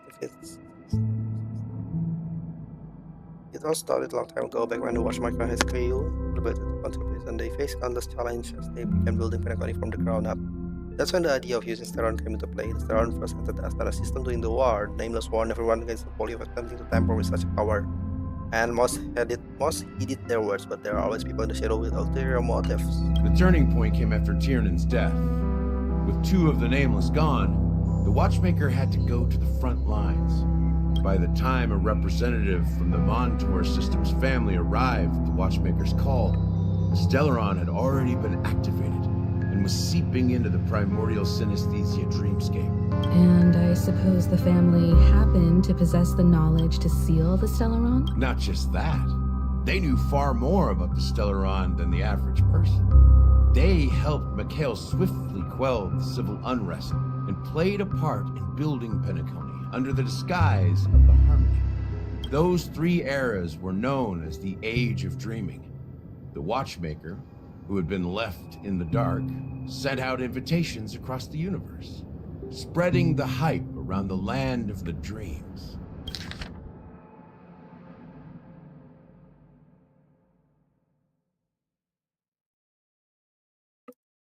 The turning point came...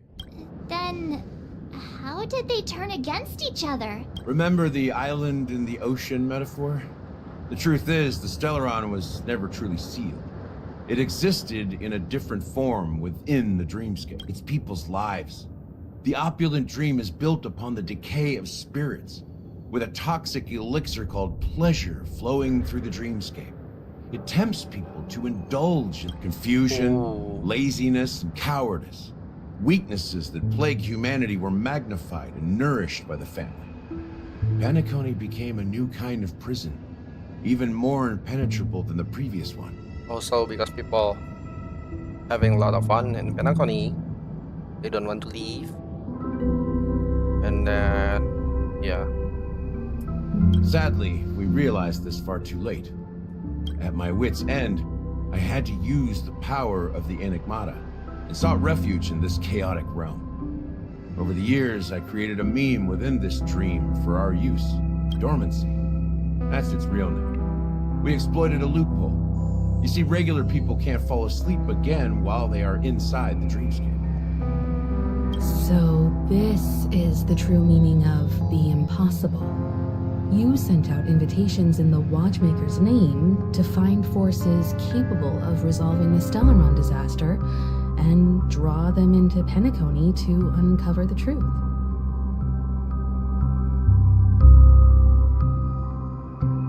It's not just that. Above all, I wanted to see what happens when the major factions engage in a struggle for the legacy. Since this is the Watchmaker's first announcement in decades, the traitor within the family is bound to reveal themselves.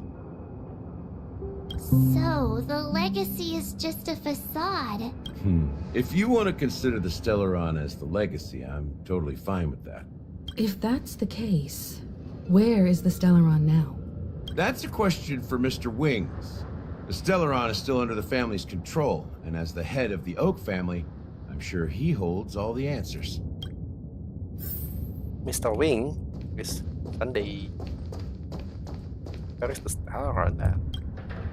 Are you done talking? So, will you tell us where the Stellaron is? It is the Penacony Grand Theater itself. As I suspected. It's the embodiment of the family. The edifice that first materialized within the Sweet Dream. That's what turned Penacony into its current state. As for the person who employed its power, it is in fact Mr. Gopherwood, the current Dream Master. Oh, the Dream Master that was talking with Archeron before. Well, that was easier than I thought. Did you conduct your own investigation already? Correct. When I was trying to track down the person who murdered my sister, apart from you, Gopherwood was my second suspect. Confronting me first turned out to be a smart move on your part. I didn't have other options. The Dream Master has been elusive. Moreover, Mr. Gopherwood has been... What do you mean by that? To be honest, my brother and I are also victims of the cancer of all worlds. We grew up as orphans, and were adopted by the family when they came to help. Mr. Gopherwood recognized our potential and brought us to Penacony. But I can't just stand by and watch Mr. Gopherwood become an enemy of the Harmony. I won't use my voice to support an evil cause. I won't step on that stage and sing, no matter who the traitor is, or what orders they give me. I won't let the Charmony Festival become an event that destroys Harmony itself, or the paradise. Indeed. For the paradise in our dreams. As the head of the Oak family, I'm responsible for ensuring Penacony's promising future. Robin and I will head into the Sweet Dream and confront the Dream Master. And if it turns out I'll fight alongside you, The enemies you are about to face aren't like this old dog here, who can barely even bark. Since our interests are aligned, why don't we team up? We have always been following in the footsteps of our nameless predecessors. Yeah, we Nameless won't back down from a challenge. Isn't that right, Mr. Trailblazer? Yeah, you're right, March. Heroes never back down. This was never an option. Exactly! It's time for the crew to save the world once more! Let's go! Rest assured, sitting on the sidelines isn't in our nature. Mr. Sunday, Miss Robin, I'm willing to... Thank you. Thank you all very much. The Charmony Festival is about to start, and time is against us. We must hasten. Everyone, let's gather over here. We still need to make some preparations. I may have been quick to step up to the plate, but confronting the Dream Master could be a very dangerous affair. Huh? Even you're saying that, Mr.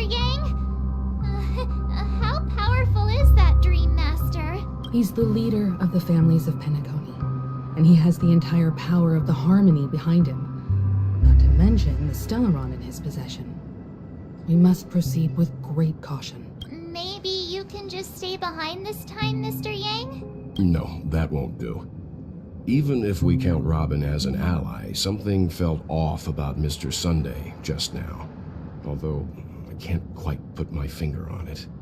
I have to make sure he won't turn against us when things start to get dicey. You're still carrying the keepsake the IPC envoy gave you, right? May I borrow it for a moment? Aventurine token. Okay. I knew it. What do you need it for? As I suspected, this chip Aventurine gave to you is actually a miniature transmitter. Oh, a transmitter. If I'm right, he intends to use it to track your location or contact you when needed. Aventurine? Is he still alive? Remember what I said earlier? Working with the IPC is a way to keep the family in check. If negotiations go south and the family show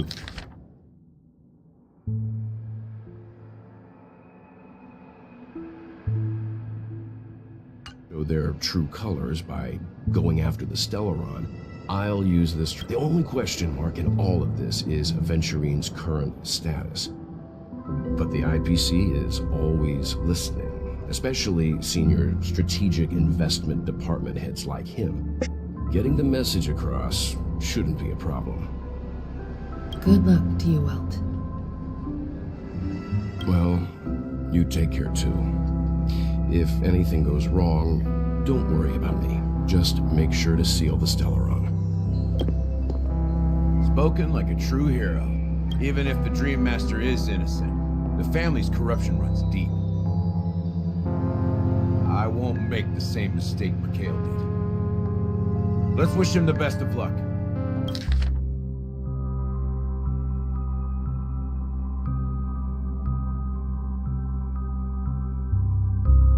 Okay. Don't you have something else to tell us, Gallagher? So Wells going to have some negotiation with the family. Why would you say so? Before we departed, the conductor asked us to inquire about the three nameless in Penna, if I'm not mistaken. It's not enough to say meet, but the answer is I've been watching over you ever since I received the reply from the Astral Express. And I've seen the great effort you all put into linking. Miss Himiko, were you the one who repaired the Yes. And you two, young nameless.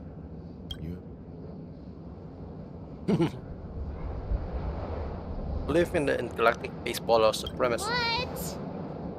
Hey, you can't just make up titles like that. You're full of energy. Please send my regards to the conductor, Pom Pom. Please let them know that their friend had fond memories from his time aboard the Express, which he reminisced on every time he had a good drink. Wait, can he be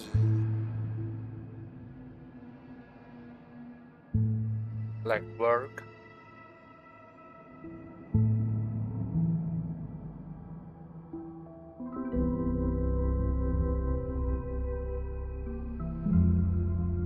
I think Gallagher is actually the like work.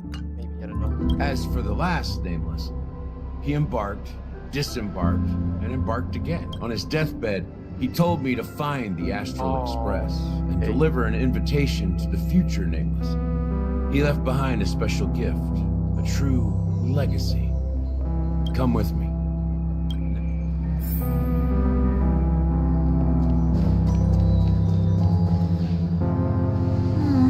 Back here again. Sometimes I feel like you're still alive, old friend. No, Gallagher is not like work. So like work much is to dead say, already, but like work is like Gallagher's friend. I've kept my promise.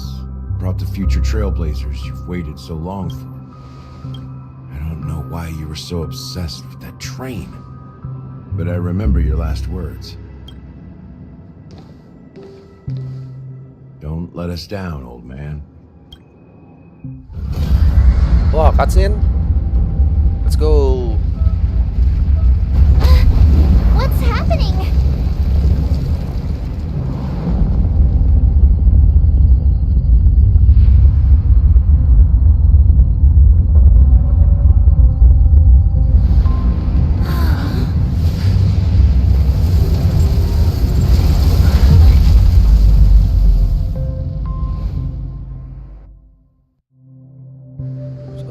Just rise. Go ahead. His resting place lies in the garden up ahead. Okay. The first and last nameless of Penacony. Mikhail Char Legwork, the watchmaker. Oh, Mikhail Char. So Legwork is Mikhail. Let's see.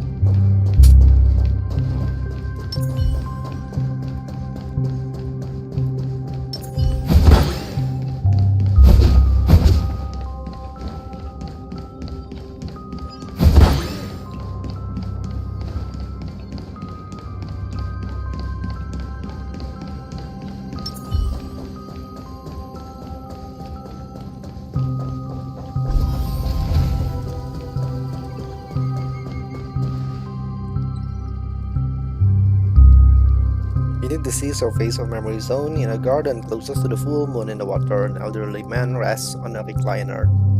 Enveloped in utter silence, the watchmaker Mikhail Char Legwork has passed into that endless timeless dream where no sound could ever waken him. Sure enough, the watchmaker is the third nameless. Even I could guess that one. The legacy he left behind was a dream bubble. I believe, after all, when I checked its contents, I found nothing inside. Well, let's have a look. The word sea seem equinox ever so slightly in your direction. You take a deep breath, steady your mind, and turn your gaze toward the watchmaker. Touch the dream bubble in Mikhail's hand. You press your hands against the dream bubble, and the thick viscous memoria converts into strain, then stretch outward from your fingertips. As if weaving a delicate web, it gently cradles your palm. A chill travels from your fingertips, carrying with it myriad of vibrant and intertwined memories, as experience would suggest, but this time you see nothing at all. Take a deep breath and try to read the dream bubble again. The dream bubble is clearly extraordinary. Perhaps the approach was wrong, you think, holding your breath and closing your eyes.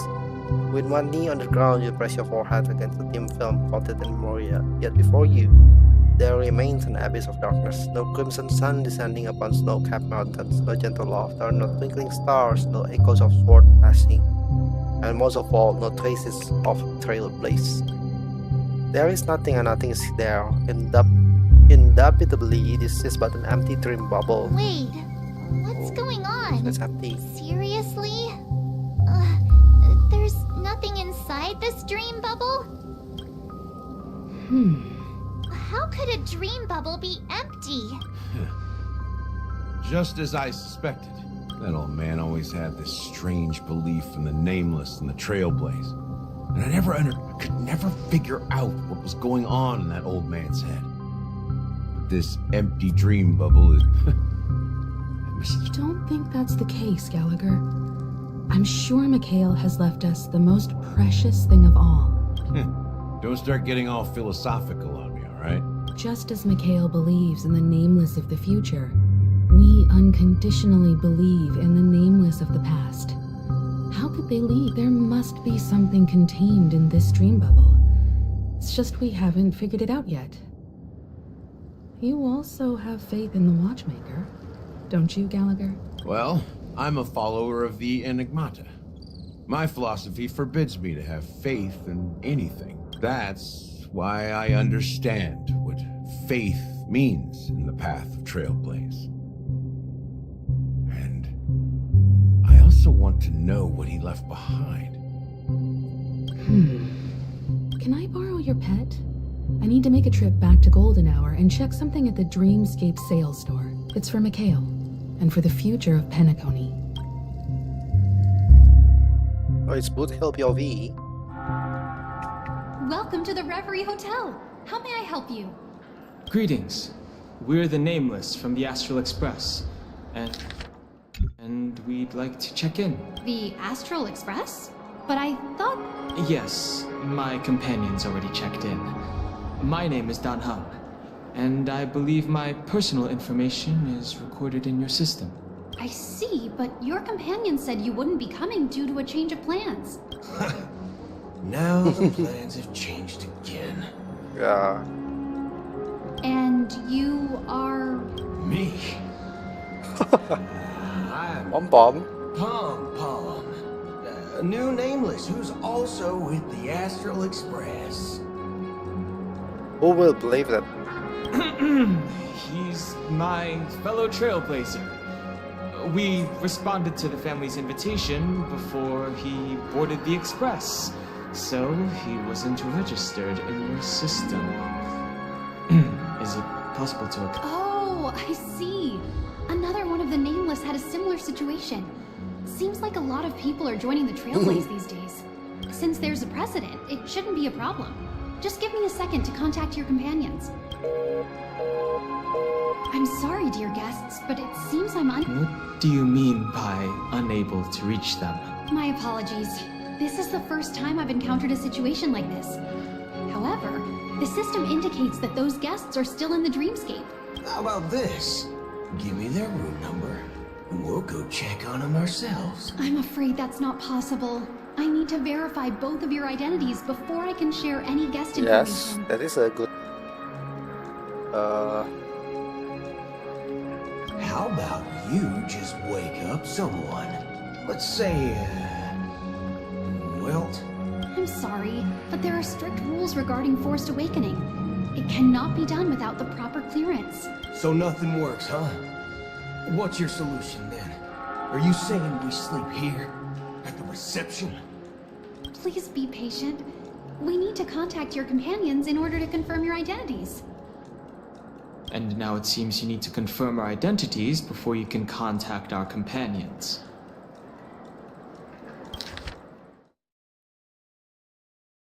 We need to contact your companions in order to confirm your identities. Now it seems you need to confirm our identities before you can contact our companion. So it's like a looping stuff. It seems so. Fudge. Fudge. Look, nothing personal, but if you can't handle this, go find someone else who can, okay? Please calm down, dear guests. I do recall that Mr. Sunday, the Oak family head, personally handled this issue earlier. I don't think she's trying to give us a hard time. She really just doesn't know what to do. Yes. I have a bad feeling about this. You tried to contact them on the express earlier, but they didn't respond. Something doesn't seem right. I need to leave for a moment. You can stay here with the receptionist. Sure thing. Don seems pretty worried about his companions. I should give him some space. Stressing out about it won't help anything. Whoa. This is a cool. What is that? Locked and loaded. What is this? Locked and loaded. Everything here is so tall. The Charmony Festival is about to start! I'm so excited! Hey! Well, I didn't come all the way here specially for the festival. Well, back in my homeworld, Anaria, we have festivals like that all the time. Oh, come on. Naria. The Charmony Festival is a once-in-an-Amber Era event. Well, you never know, right? Maybe on her world, birthdays only happen once in Amber Era. Anyway, let's forget about that. Unsettling things? What? Relax. With a big event like this, there's bound to be lots of... Oh, well, looks like I won't get any fudging clues out of these.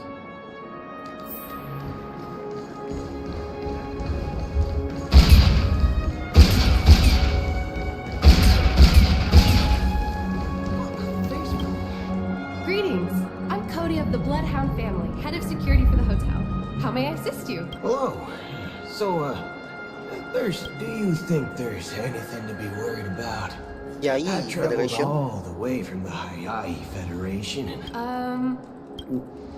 I'm not sure where you heard those rumors. At present, all of the families So are I focused on think making sure the no one festival knows starts on that time. something's Even happening the inside Dream Master himself Penacony. has arrived. So don't worry, your trip won't be in vain. She doesn't appear to be acting. Yeah, everyone is out of the loop. No Back one knows already? what happened inside. Hasn't she returned yet? Nope. I'm starting to want neither the staff nor the guests seem to know anything about what's happening in the dreamscape, and wherever we go, all we see is... I agree. Another unusual thing is that the Oak family is... I walked around the hotel, but didn't meet... Well, I'll be forked. If I remember correctly... We shouldn't linger. Not so fast. Have you ever robbed the IPC? Are you suggesting we sit here and do nothing? I wouldn't say do nothing. But let's stay put for now. Even if the family has Oak Tier, they don't want to attract unwanted attention from certain outsiders, so they won't do anything reckless. If I were a family member, I'd find an official excuse and keep the surprise factors here. If we just wait here, that would be like walking into their trap. Of course, we don't need to walk into their trap. I give a backup plan to the Memo Keeper. If it turns out we won't be allowed to enter the dreamscape, she'll order a drink for me in the VIP lounge at the hotel. In reality... A secret signal. That's right. Oh, a concrete object can indeed help the Memo Keeper establish a connection with you. But Boothill, if you have more backup plans in the future, I hope you'll let me know in advance.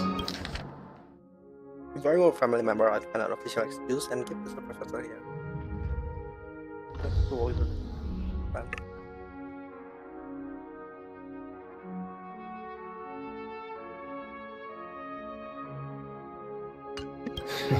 I'm sorry, but it's one of my quirks. I have too many unreliable friends. How do we get into the VIP lounge? Boothill has where my another plan set up. Come into play. You're the... Yes, We're the Nameless from the Astral Express. We've been waiting here forever, without any food. Is this your idea? It's called standing up for your rights. I apologize for the inconvenience. Please wait while we try to See? Just like that. Just don't call yourself nameless next time. Wow, this bar's something else. Certainly worthy of the planet of festivities. One deep soul glass? Good evening, gentlemen. Hey, I have an order for a bottle of Hasdana's White Oak. Hasdana's White Oak? Oh, no. If someone had reserved such a beverage, I would definitely remember it. It sells for hundreds of thousands of credits per bottle, after all. That's strange. What should we do now? No need to rush.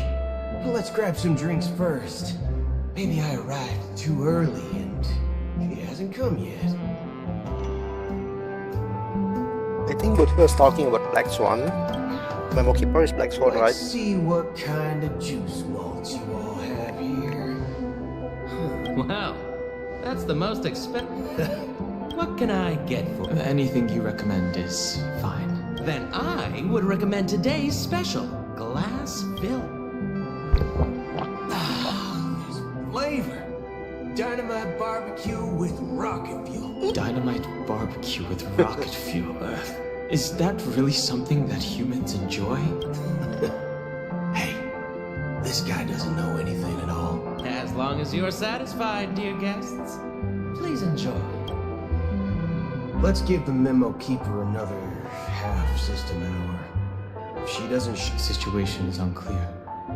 Something must have happened on the planet of festivities, but the public's unusual for the followers of the Harmony to invite other factions, let alone the IPC and the Masked Fools.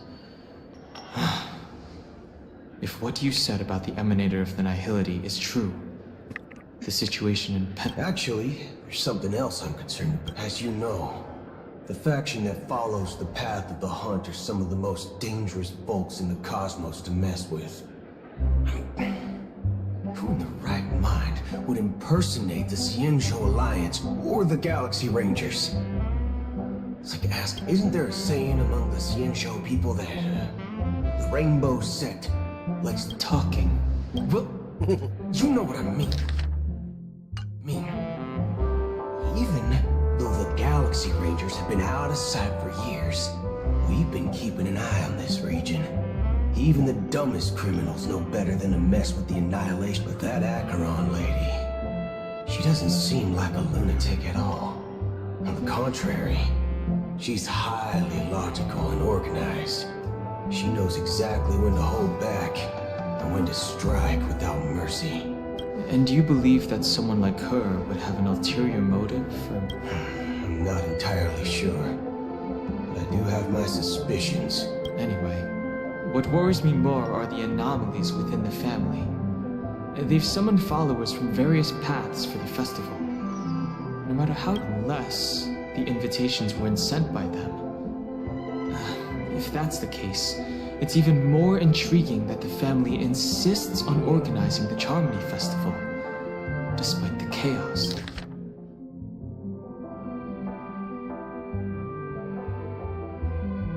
So Butchil said that that Acheron is impersonating a Galaxy Ranger, and so it means that Acheron is not really a Galaxy Ranger. And then what worries me more, according to Dan Heng, is the anomalies within the family. They have summoned followers from various paths for the festival. No matter how generous such gesture is, this move seems highly unusual. Unless the invitation were not sent by them, if that's the case, it's even more intriguing, as the family consists on organizing the Charmony Festival despite the chaos. So it may be that it's not the family that sent an invitation. Maybe it's Shipei the Harmony pulling the strings. People do stupid things out of irrational impulses. They abandon their principles when self-interest is involved. They believe in things they know they shouldn't and fudge. But Eons don't. They stick to their determined path and never turn back, even if they reach a dead end. You think Shipei's will is behind all this? It may not necessarily be Shipei. There's definitely some higher entity involved. I know it may sound pessimistic, but if human free will, it's much simpler when you boil it down to the eons and paths. Like how Lon always follows the path of the hunter. But in my opinion, Akavili's... Oh. Exactly. I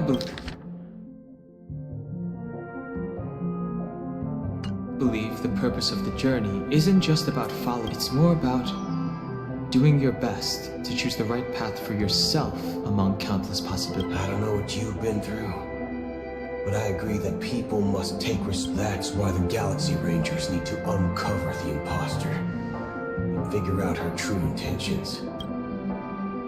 Yeah, I also want to know have a backup plan the if real the keeper doesn't show up. Motive of Army. This is my final backup plan. I promise. You sure have a lot of cards up your sleeve. Well, going back to my old career, by the way, when you were walking around... What's your plan? It's simple. We just grab some hostages. No need for that. Wait, are you getting scared? Are you leaving, esteemed guests? Would you... Huh? As dawn as white oak. Ha ha. Looks like you are a bit... Oh, right. Sorry, my memory's not the best. You know, I'll be waiting for you. No mistake. That's her message to you. She knew the hotel wasn't safe, so she suggested we find another... Well, looks like we took a detour. Hey, let's go back to the Astro Express. You're back? 2 guests just boarded saying they were looking for Boot Hill. Oh, just in time. 2 guests? Yes. Archeon and Black Swan, maybe? Yeah, her too. Look, we welcome all passengers on the Astral Express. My apologies, conductor. It was an oversight on my part. I assumed you were already acquainted with the garden. Given the chaotic situation in Penacony, the Nameless are the only ones we can truly trust right now. You are the memo keeper. Pleased to meet you, Dan Hung. I've seen you in others' memories. And as for Boot Hill, this is our first face-to-face meeting. Finally, Memo Keeper. That's precisely what I intend to do. But before that, please allow me to introduce myself. My name is Black Oh, Acheron's also Swan, here. and I serve the Garden of Recollection as a memo keeper. I'm sure she knows it better than I do. Greetings. I'm Acheron. Hello, Acheron. What? You Garden of Recollection shirtbag! You betrayed me! I apologize, but she did that at my request. Due to certain reasons, I have been exiled by the family. Thankfully, this memo keeper came to my aid and helped me escape their surveillance unnoticed. To be honest, it was more like stalking. I asked her to guide me to a place beyond the family's reach and to contact a few trustworthy individuals. Mainly all of you. Trustworthy? Son of a nice lady. You think I'm dumb or something? How about this? I'll put a few bullet holes in your head and see what secrets spill out. Then... It doesn't have to be like that. I'm willing to answer all your questions, but not right now. If my cover hadn't been blown, we might have had more time, but at the moment, we don't have any other options. No other options? This is the only way I can ensure everyone's safety. I kindly request an immediate warp jump out of the Astana star system. Things getting serious. Passenger is requesting. As far as I can tell, she's not a threat. I've briefly traveled with your companions and know their whereabouts, Dan Hung. Please rest assured, your nameless companions are safe, but they need our help. As for Boot Hill, you may have guessed, I've been waiting for you. Galaxy Rangers are known for their elusive nature and limited contact with each other, so this was the only way I could reach out to you.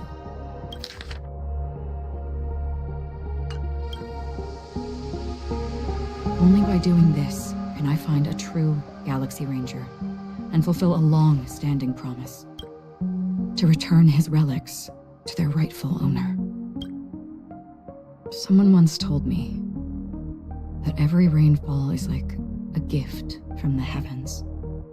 A sign of their mercy upon the world. Raindrops are said to be the tears of the gods, shed in response to the sorrows of the world. So...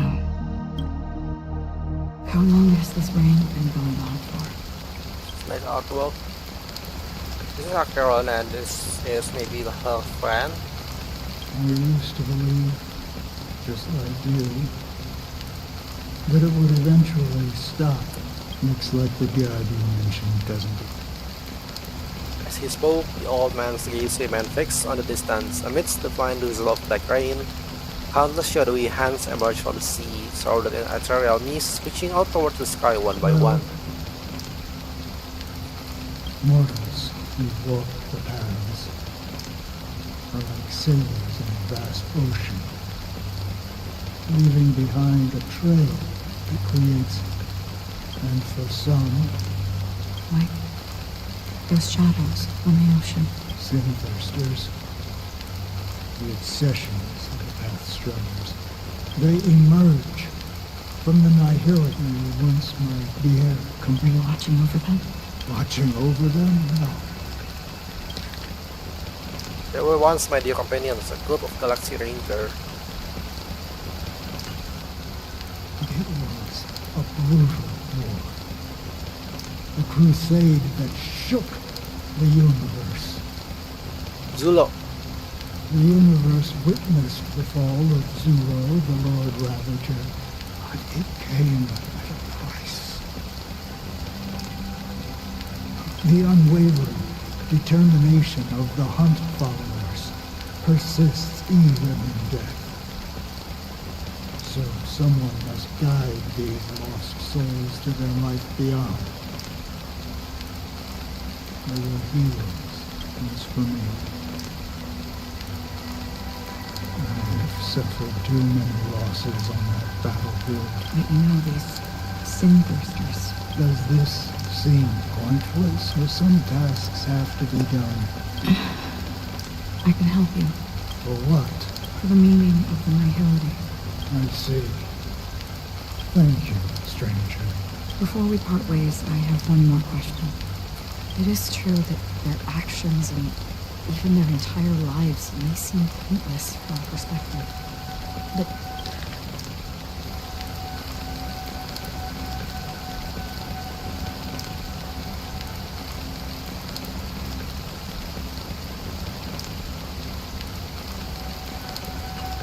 if this is what the departed ones expect. A good question. What I do know is that someone will stand at my...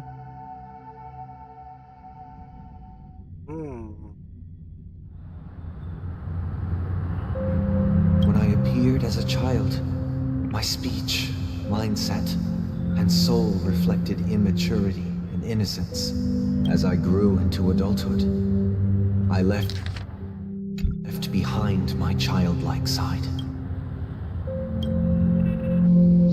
I humbly request your blessings, esteemed advocate of Shipe. Come to me, my kinship. I have sought their presence with us. As you wish. I have faithfully served the Alfalfa family for nearly a decade, promoting the path of the harmony to the best of my ability. However, I made a mistake yesterday. Well, out of laziness. I lied and claimed that everything was ready. Although the head has dismissed me as punishment, it has been tough to sleep with the guilt still gnawing at me, as I worried that the seeds of Sunday evil is on a may take confession root in my chamber. soul. Do you sincerely repent and vow to change your ways? Yes. Oh, it's the servant that I confessed to Have Sunday. you examined your soul? Are you willing to accept? Very well. Show your dedication and... Praise Shipe. Next, I wholeheartedly... rest assured, I have implored their Oh, great. You know... I see. My children were starving, and I hoped they'd have a chance at survival if they became slaves here. But the Bloodhound family got wind of it. They're on my tail, hunting me down. I thought I could bring my kids here. The family is ready to forgive all sinners. I'll ask the blood... Oh, thank you. Thank you. Next. Hey, long time no see, Mr. Sunday. The most... I have sought their presence with us. Let us proceed. Sure, let's just get this over with. I have sinned, please forgive me. I wasted half a pizza at breakfast, and a bottle of Soul Glad. Pizza. That's it. Nothing more. When we wrap this up, I've got a robo-ball game to catch, you know? Do you seek to atone for your sins through good deeds?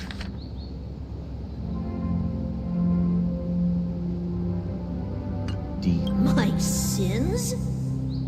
Starting to sound like a... You think nobody knows what your precious family has done? About the watchmaker? Huh?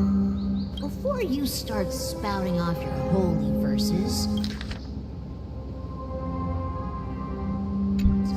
Answer me this.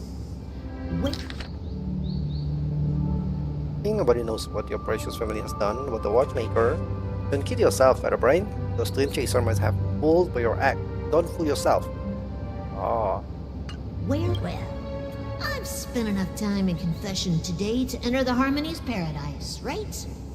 Then I'll take my leave. Good luck with your election, and, don't make me regret my investments in you.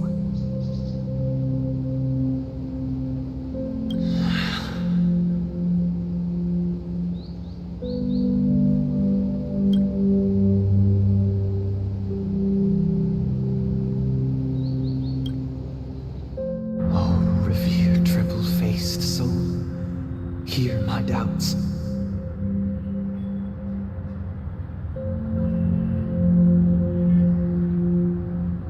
Who can judge the strong when their power? Who can vouch for the weak?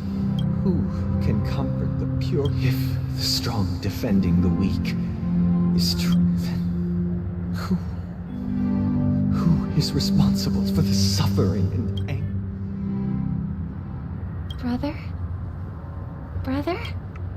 Brother, are you alright? I'm fine. I've been working long hours. You've been working non-stop on the Charmony Festival, Mr. Sunday, and no one could have predicted this incident. Even if the Stellaron does pose a grave threat, I still feel sorry for all the trouble we've caused you. No need to worry about troubling anyone.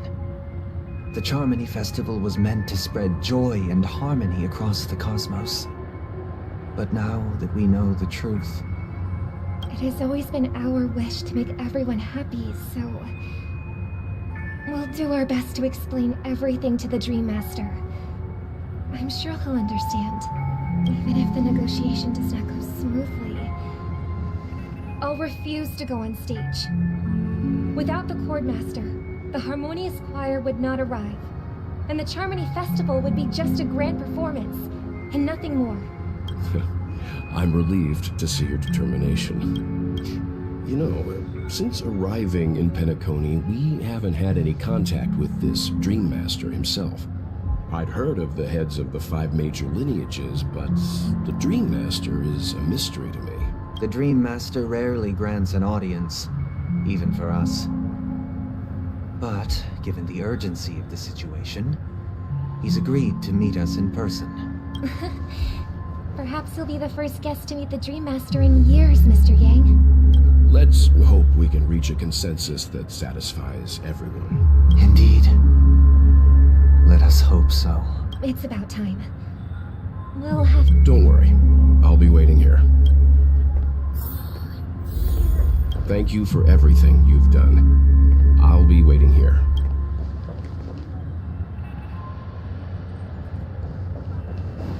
Assist the guest. Hello, little kid. Got a guest? And your truck? Mr. Sunday. Hey there! Okay, so if I just reached out... Yeah, but it's no big deal. They told me not to sell everything I had just to come to Penacony. Selling everything you had? Why? Can't you see? It's better to be here at Penacony. No pain, no worries about tomorrow. Is this truly living? Yeah, I think if you live without feeling any misery, I don't know. Huh? What did you say, young lady? I didn't quite catch that. Oh, it's nothing, sir. You see, the traffic on Glock's Avenue can be dangerous. How about I ask a Bloodhound family member to escort you to ID Park over there, so you can continue? Oh, yeah, that's a great... See you around, Mr. Sunday. And it was nice chatting with you. What's up, sister? This is the land of the dream. The man we ran into... He doesn't seem happy at all. Even though sweet dreams are nice, they're just illusions. But for him, they're the only way to survive, even if it means giving up on reality. I suppose you have a point. Why do you say... You think that man is not actually living, but that's not quite accurate. Even without Penacony, people create their own illusions called self-value. People believe they have a predetermined value to fulfill. Gaining value means gaining power, and those deemed worthless are seen as the weak. However, value doesn't come out of thin air, and there's a limit to it. To accumulate value, people have to take from others, so the weak get exploited and oppressed.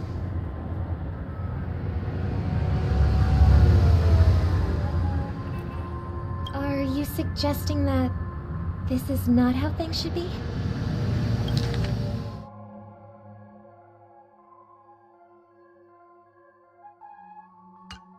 exactly? Great.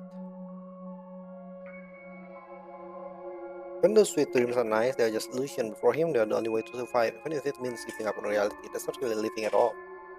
I suppose you have a point, but in my opinion, that's how most people live their lives. Yeah, you're not wrong. Why do you say that? You think that man is not actually living, but that's not quite accurate. Even with Tanakani, people create their own illusions called self-value. People believe they have a predetermined value to fulfill. Gaining value means gaining power, and those deemed worthless are seen as the weak. Our value does not come out of thin air, there's a limit to it. To accumulate value, people have to take from others, so the weak get exploited and oppressed. Are you suggesting that this is not how things should be? Exactly, but ironically, people don't think there is anything wrong with it because they uphold the illusory notion of self-value, and even the weak believe in it. But, ironically, people don't think the survival of the fittest. That's where all the tragedies in the world come from. People come to the sweet dream in Penacony to escape from that reality and find solace. People come to the sweet dream and Penacony to escape from the reality and find solace. A lot of people want, this is basically an escapism. Like, most people in real life, even in the real life, they want to escape life. No tragedies exist here, only happiness.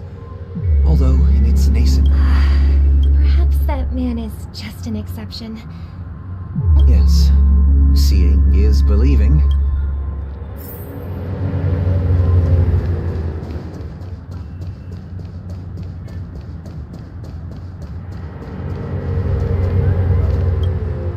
Glad to meet you again, Robin. How are the... It's going smooth. You're too kind, Robin. It's a pleasure to have you. I can't stand being lonely or bored, so this jubilant dreamscape is... But if this went on forever... Nah, not at all. Every day, you get to wear fancy clothes, explore all sorts of dream bubbles. But you know that only a few things can be brought back from the dreamscape to reality, right? That's exactly why I don't plan on bringing anything back. Just enjoying the dream itself is good enough for me.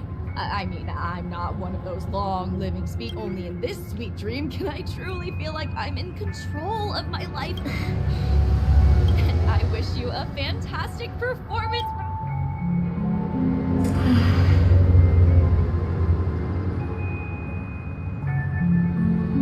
Seems like that guest's perspective didn't resonate with you either. She had a valid point, and I could sense her genuine happiness. It's just that... What you're trying to say is, she thinks she's in control of her life, but in reality, she's just escaping from reality and seeking solace in this sweet dream. What she's... Well, she did make mention of being able to afford a room, didn't she? However, the paradise in our dreams, it doesn't have to end.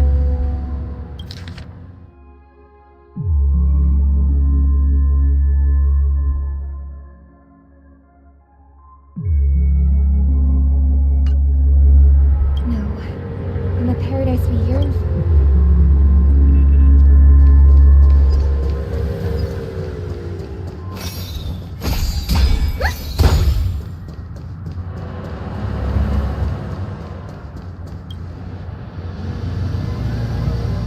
The scenery in this dreamscape is truly breathtaking, isn't it? Oh, Robin. You're right. Even though time... A philosophical mind. Oh, not at all. No. With little time left, I yearn... It's my pleasure. No need to be formal. Just speak it. Yeah. I was part of a war, and while escaping from the Sarkosian mothership, I got and then all my comrades died. My hometown was wiped out by nuke. They have, and I'm truly grateful for that. They provide my physical body is now in the dream pool, sustained by life support. The me you see here is whole and true appearance. Oh. Just being able to live at all is good enough for me. My world has been torn apart, and my life could end any second. So, That old man's story. That's precisely why this sweet dream in Penacony exists. Yeah, I think if you use this dream as an escape way, like escapism is not good, but I think you only like Maybe the sweet dream has its limitations. There will be a way out.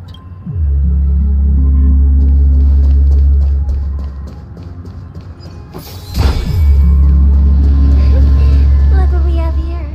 A lovely young lady. Wait. This was his sparkle, I think. Brother, what a surprise to see you again. Show yourself. Your trick won't work on us. I've heard that a skilled masked fool received an invitation too. Barely. The people here are way too gullible. A little bait is all it takes for them to bite. And they run away at the slightest hint of... Now that you've had your fill, it'd be wise to leave before it's too late. What? Now that you have the real Robin, I'm useless? Oh, how disheartening. You should be thanking me. Because if it weren't for me cleaning up this mess, Penacony would still be in shambles. Don't you think? That was a personal request from the head of the Iris family, and it has nothing to do with us. Step aside and stop causing trouble for the Charmony Festival. The Charmony Festival?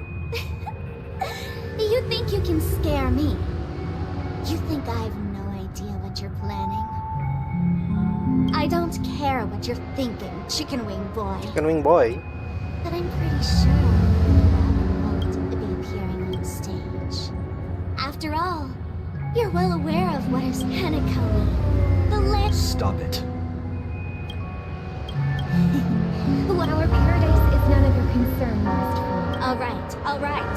Oh, do you really believe those living in dreams can escape pain and find true happiness? Well, I've done my part. And now I'm simply waiting for the fireworks to begin. Here, the last 2 gifts for both of you. And don't lose them, and it'll be thrilling. Bang! I heard a raven cawing in the distance. It seems the Dream Master will arrive soon. Let's wait here for the Dream Master to arrive. Okay. By the way, brother, I heard you no longer have a sweet tooth. Back when we were kids, you used to steal my desserts. Seems like a lot has changed during my absence. What exactly happened? Well, someone has to stay awake even in this sweet dream. But that someone doesn't have to be you, or anyone in particular. The paradise in our dream, Penacony, is nothing more than a dream. It can't erase the worries and pain of reality, or...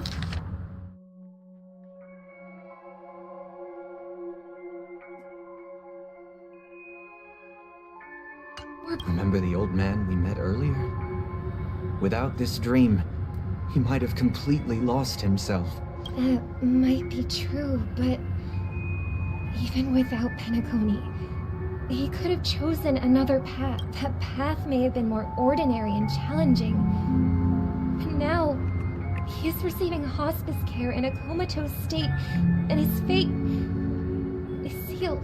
Is Penacony granting these people a future? Or is it taking it away from them? Well, don't forget this. Not everyone really has a future. The future for humanity is like the sky for birds. People mistakenly believe that flight is inherent to birds because they've never witnessed those birds crashing to their death. Do you remember how we took in that little Charmony dove when we were young? Yeah. We took care of it. Provided food and water, groomed its feathers, and later... Well, I didn't mention what happened to it shortly after you left. It crashed to its death right in front of your window. Oh. I think it's because the birds always cage all the time, so crash, but it's set up fully. I had surmised as much. I knew you wouldn't have avoided mentioning the bird for no reason, despite that unfortunate outcome. I still believe it was the right decision. Birds aren't meant to spend their lives in cages. They belong in the sky, even if they can't fly.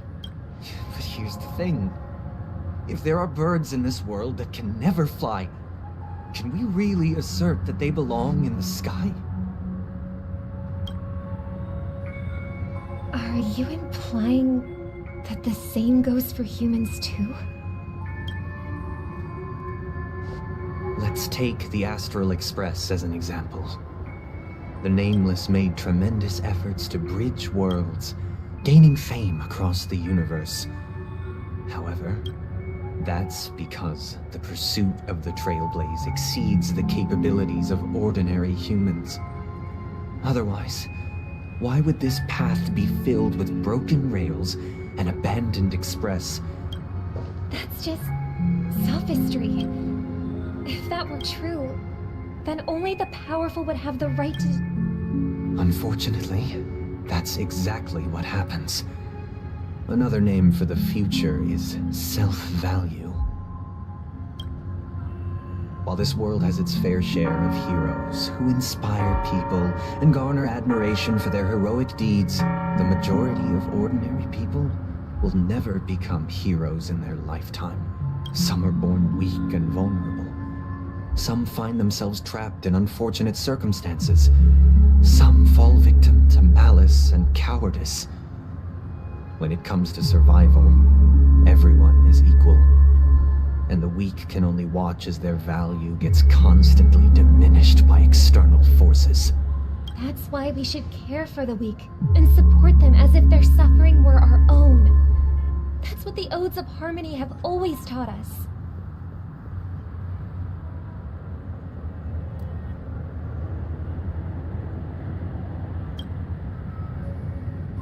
While the Harmony holds noble aspirations, the strong will always be strong, and the weak will always be weak. Even in this carefree...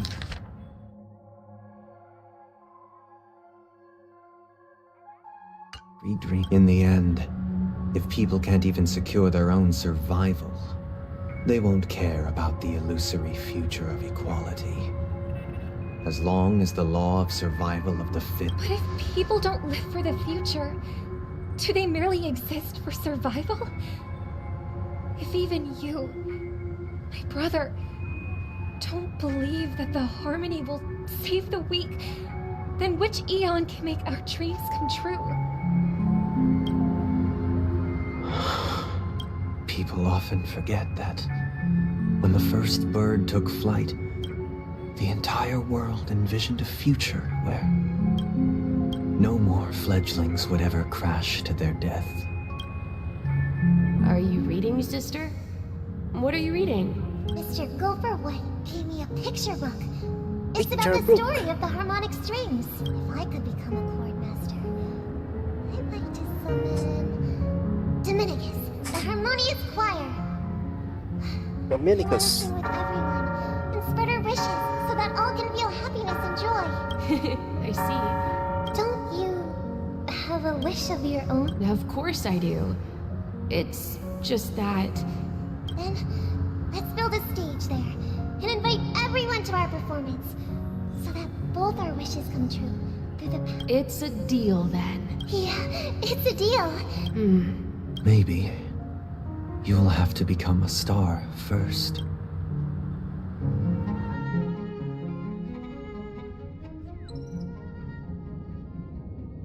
You're back sooner than I thought. Any results? Yes. And now, it's up to us to forge ahead. Since he's already carried out his last, but pardon me if I sound curt. It's good to have... Why else would he have chosen to sleep in solitude? Now, do you have the numbers? And in numbers comes strength. Got any more encouraging words? As I see it, relying on Welt's negotiations alone is far from enough. Regardless of whether the other party, Penacony is our rival's home turf, and we already have very few chips left to play with. Rather than idly sit around while the family's got us blocked off, we're more familiar with the Stellaron's properties than most. And since it's the key to stabilizing the sweet dream, it's vital to the— That's right. As long as we pose a threat to the Stellaron, either with words or otherwise, we have a chance at gaining the upper hand. But the problem is, on the eve of the Charmony Festival opening, how exactly are we going to get close to the theater? So, no one's gonna say anything? You of all people? What's that supposed to mean? So, I heard that before the Charmony Festival begins, there'll be a pageant to kick off the festival. It's called the Soul Glad TM Festivity Auditions, or something. As long as we clinch the top spot, we'll be able to attain the title of Festive Superstar, and be able to personally back— So, how do we— I've already procured special invite tickets from— to tell you the truth, I had been preparing to join the auditions all along. So they're still running this thing, huh? It was original. We'll follow Marge's plan. I'm afraid I won't have the time. As a virtual character, I've already completed my final. Should we ever cross paths again? All right. I'll have to add to that data bank of yours you've got on the Express. And Miss Firefly, we thank you for all your support. We're faced with a formidable enemy. We've already come this far together. I'd like to join you for the rest of your journey on Penacony. This is also the spirit of the Trailblaze. Let's prepare to move out. Let's go, let's go.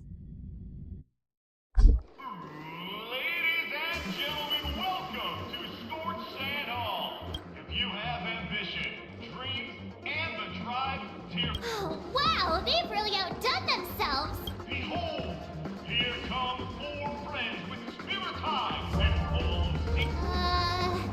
Is he talking about us? Yes, you! Excuse me, you 4? What are you hoping— As the last group of contestants, how confident are you? Would you be open to a brief exclusive interview with us? Your journey is long and fraught. The sword is rose! Protect the queen! A knight's head is hard as steel. Brotherland's focus is stubborn. People are pouring in. Kinda feels like all— Ladies and gentlemen, please make way. Coming towards us now is one of Penacony's top 10 wealthiest tycoons and the Soul Glad Business Empire founder. Allow me to introduce myself. I'm the director of Soul Glad's factory. Hello, everybody. Don't you guys need to hide your identities? I can't hide it anyways. Penacony is plastered with our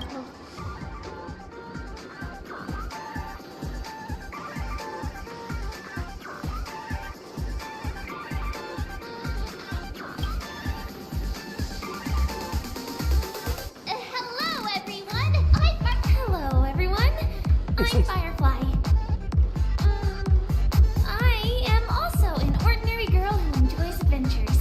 So it's a bunch of nameless guests. This final face-off is bound to be spectacular.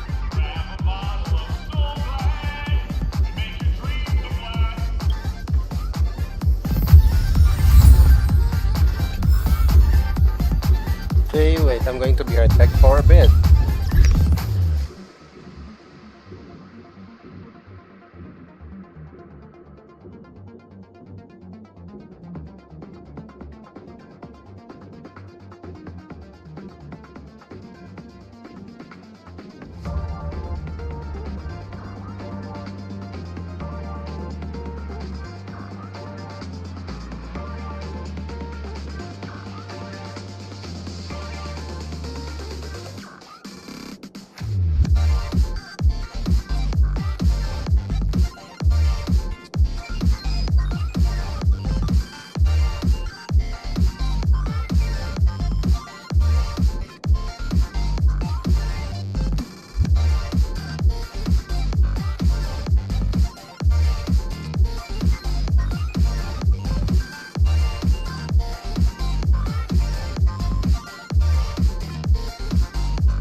Okay, and I'm back. Let's continue.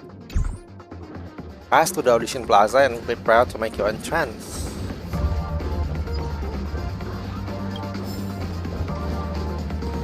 This place is buzzing. Ooh. That's right. This venue is a miniature representation of that time known as the era filled with boundless possibilities. What is this place? Nameless, your arrival reminds me of the grand occasion when Penacony was first established.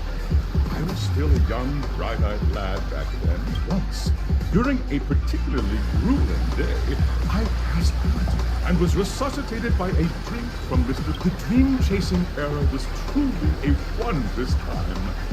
I wholeheartedly hope you make it to the finish and emerge as...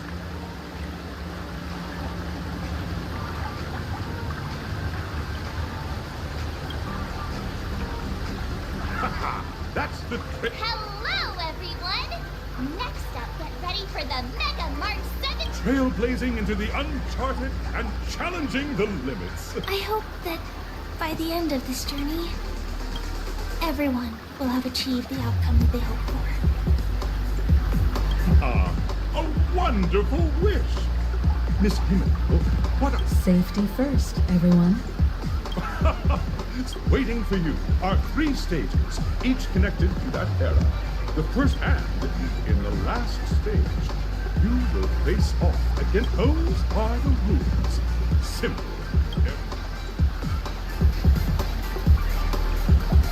Everyone, as the Charmony Festival is drawing closer, we must reach the end. March and I haven't known Miss Firefly for too long and aren't overly familiar with her. It'd probably be better if... Fine by me. All right. I don't have a problem with that.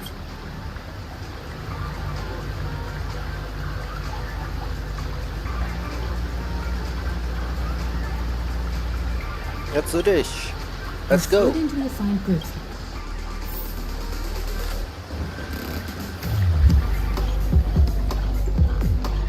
Welcome to the first stage of Soul Glad Enterprises' 33rd Scorched Sand Festival of the 20th century. In the School of Acting Challenge, you have to complete now.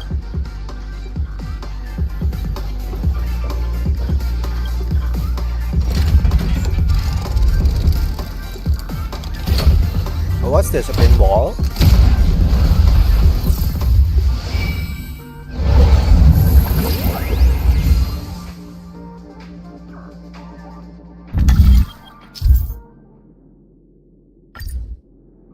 Click the button on track to select the challenge where you want to go.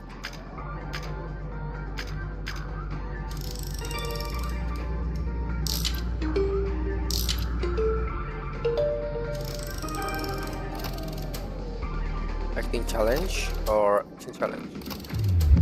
Let's try acting first. The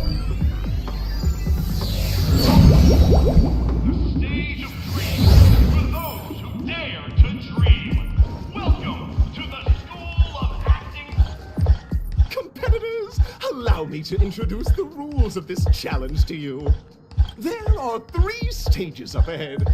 On each, you will find an out. Your task is to bring those moments to life. Also, a bit of trivia. The record score for this stage is held by a participant with fiery...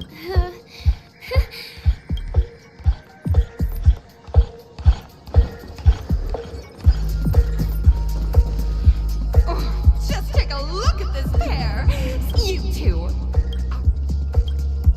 Envision that you both, driven by the spirit of exploration, are arriving at the land of... You're driving an old clunker through the wilderness of the... Now, Mr. Greyhair, what...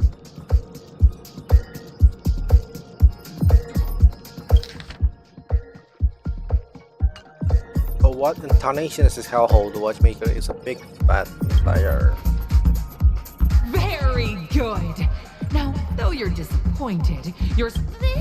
This is great! I love living on the wild side! Very good, very intense. And then we cut to the story's next scene. Suddenly, sweet rain falls. Now, Mr. Grey.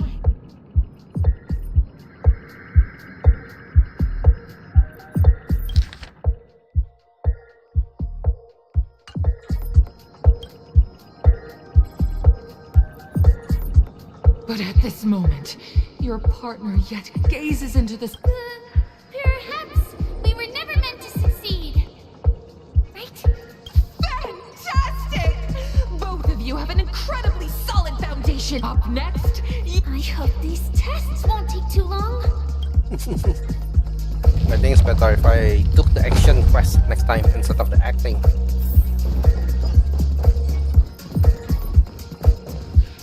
Here, you two are required picking up from where we left off. A heavy downpour saves you both stranded in the desert. At this moment,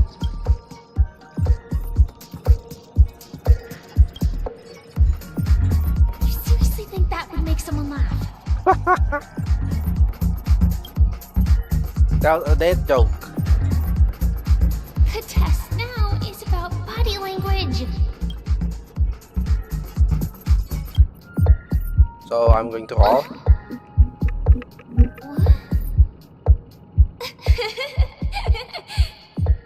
right answer. Your companion sees you rolling about in the sand and think I'm gonna get back on my feet and keep moving forward. a tug at the heartstrings. The story continues to develop. The heavy rain leads you both to sense up. You have no choice. The goods you stockpiled at high prices.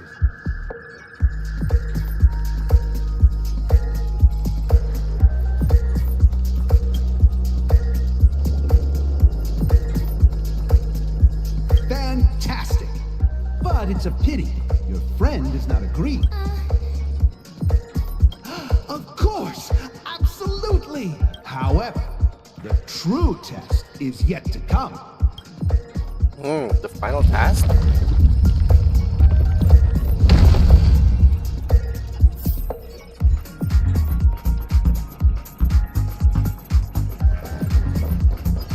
Third School of Acting Test.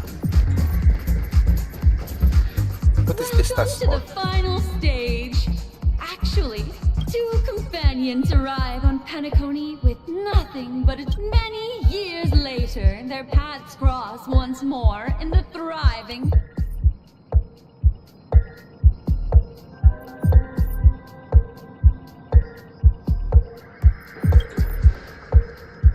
Against the backdrop of a revitalized Penacony. Give it a shot.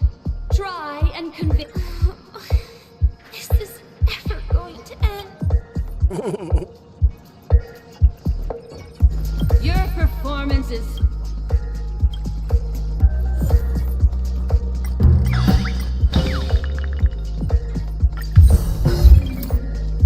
God!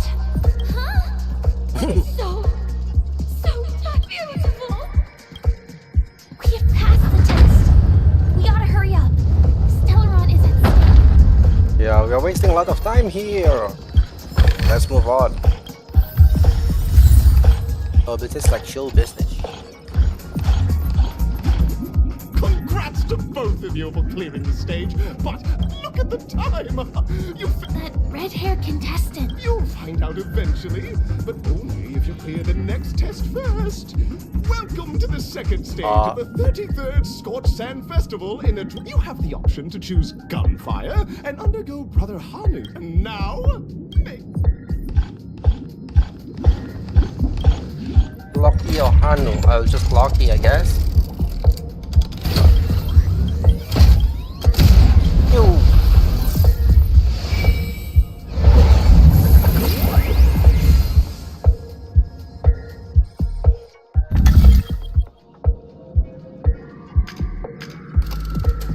Fire trial, time trial. Fire?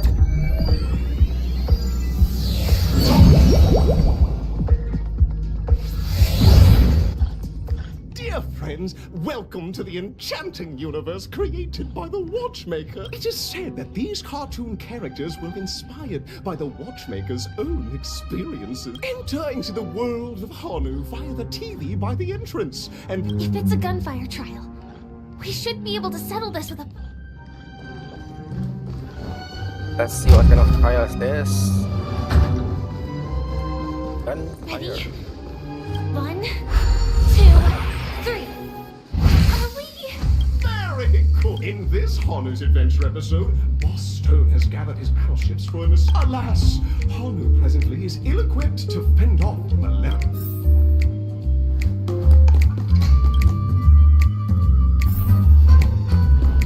Oh, brave Hanu, you look like you... Long time no see, Hanu. You look pretty stressed out. How about an intense and thrilling game of Dream Jigsaw to...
One first. Okay, yang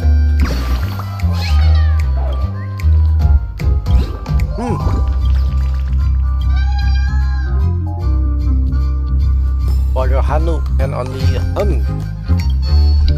Oh, treasure chest up here. Nice. Okay, go back down, I guess.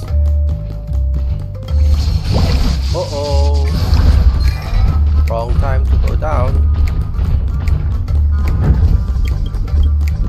Stop by enemy. Oh, this is the boy.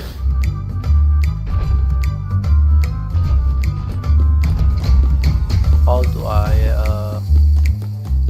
oh yeah, I can go up and then drop the fast over here. Push. Bang. So that. So we can take the fish as a puzzle. Okay, going down. And then take the puzzle. Finally, that's all the jigsaw And go to the pieces. puzzle board. Let's hurry back.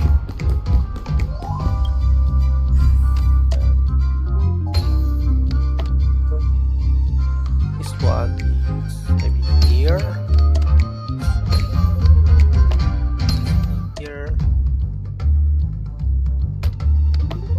You need to hit this one.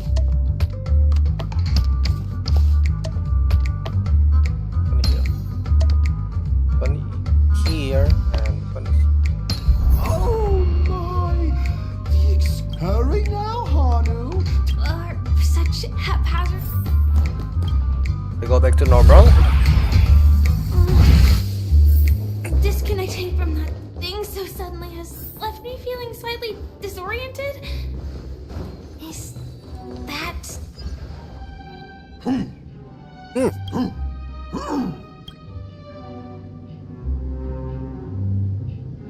I know the answer for this one. What exactly is he talking about? Clocky? In Dreamville, Clocky is everywhere. It can do anything. Hanu says, battle. We must do battle. Oh, we're going to fight? The enemy is at our doorstep, and we have no path of retreat. Oh. Touch that suspicious-looking TV right now. Okay. If you want me to touch the TV. Sheesh. Logic. Well, here we go again. Let's go into the TV world. And gradually getting used to this. No? Did someone say high-level move? Last we saw, Hanu was preparing for battle. But brave Hanu won't go down without a fight. He instantly sprints for the storage room, ready. But guess what? Hanu's favorite bazooka. What a coincidence. Oh, I can get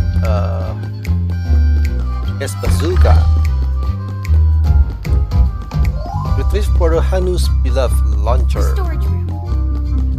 It's behind the shelves, right? He wasn't lying.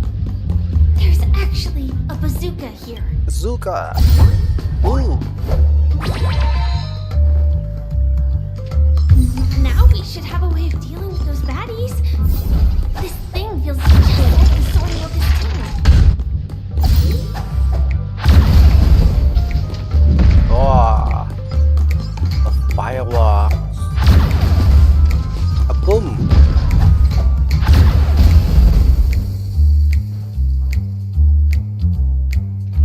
Oh, another baddies. Careful. It looks like we've got more company. It's fire. Fire. Take the ammunition. Another baddies? Please no. Oh, another baddies. Oh, there have been a lot of bad guys. Here we go again.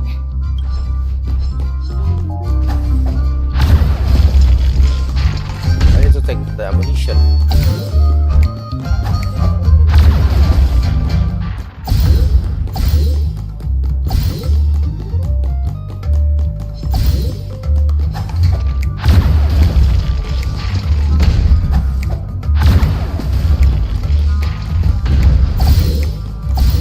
That should be all of them, right? My Hanu is on the street.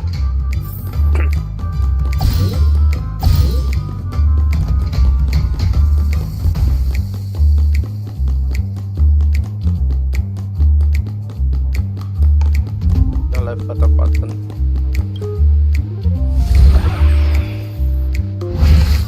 Well, that's that. But it is gonna be hard to let go of this bazooka. Never mind. Let's hurry over to the next stage.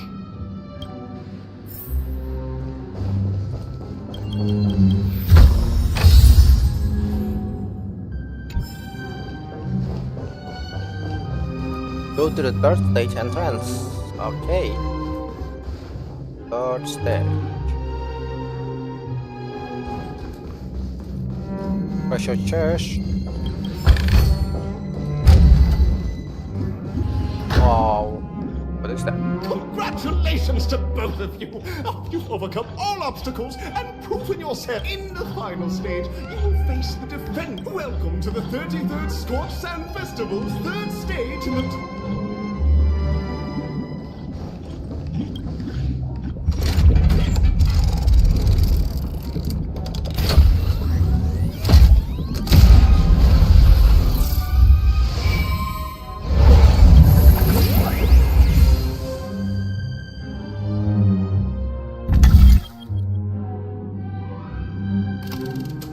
Put a shot in Arena 2 or Arena 1. I want Arena 2.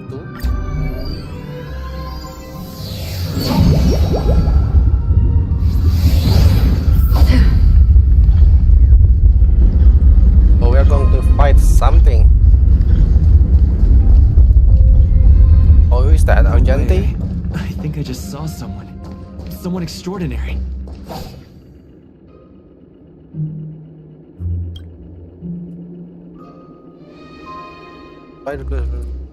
Are you... Why he doesn't have any voiceover? You've already heard of my humble title elsewhere. I'm deeply honored. Upon hearing of the impending festivities, I commanded the one and only to bring me to Penacony with full haste. Alas, in a cosmos unguarded by the beauty disorder prevails. Thus, my passage was delayed by tending to the sick and injured. Fortunately, the mini rabbit mech pilot strike had dualistic exchange and contrast.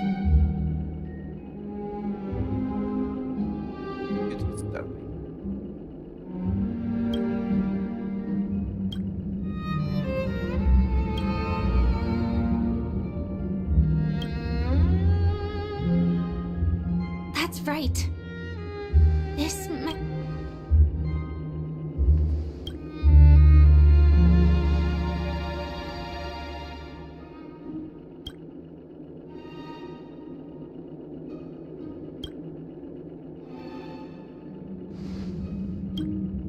So if you don't want to go away, I think I'm going to fight you urgently.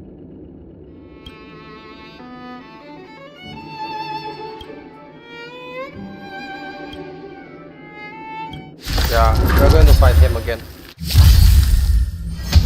Bear witness to Ooh. Just in time. In the mood for another beating? Rise to the challenge. What do you want? Ill fate to say! Another journey begins. I weep for the departed. He has a lot of HP though.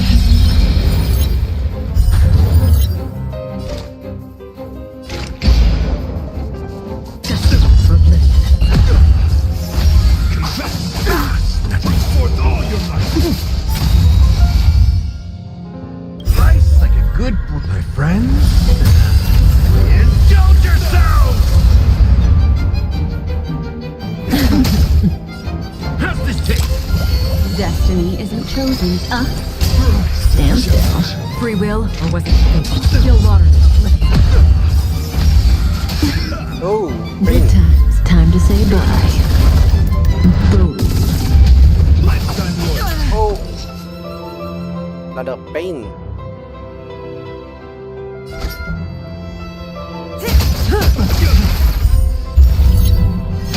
Behold, this symbol of pure. You are fighting a check. I weep for the departed. It did not fall.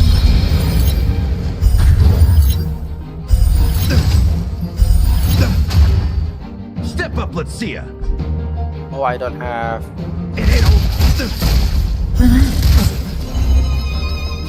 Ill tidings manifest. Beneath the water lies an endless abyss. And I'm low on skill point. Another journey begins. Too bad. Oh, Next one's that. If I could. Oh, Breathing. this is not looking good.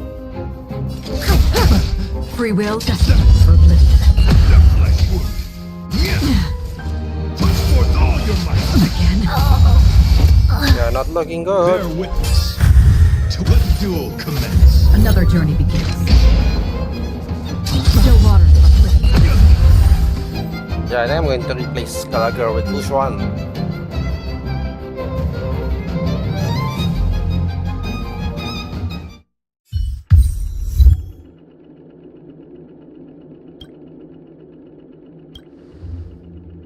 We don't have much time. In that case, let's make our way to the end. Let's make our way to the end. Penacony's really thronging with talent. I hope we make it in time.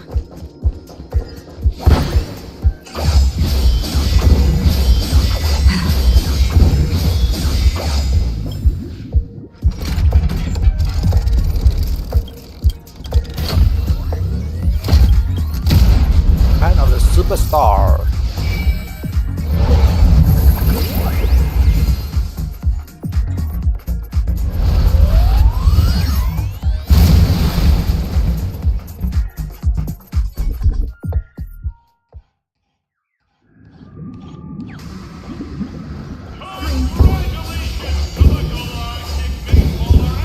there's anchor here. Okay, I'm going to recover, and then I'm going to change character with Wushuang. At, and then heal.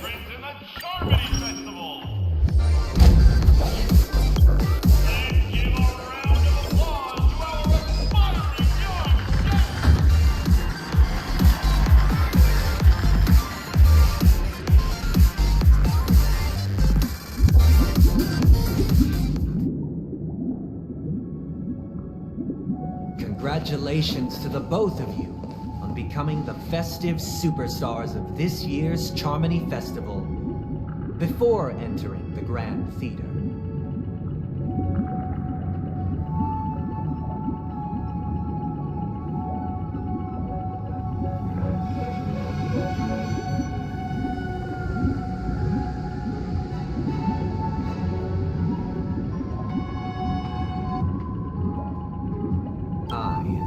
On behalf of the organizers, extend my sincere congratulations to you, wishing you joy under their radiance. Oh, the organizer is Sunday. What are you doing here?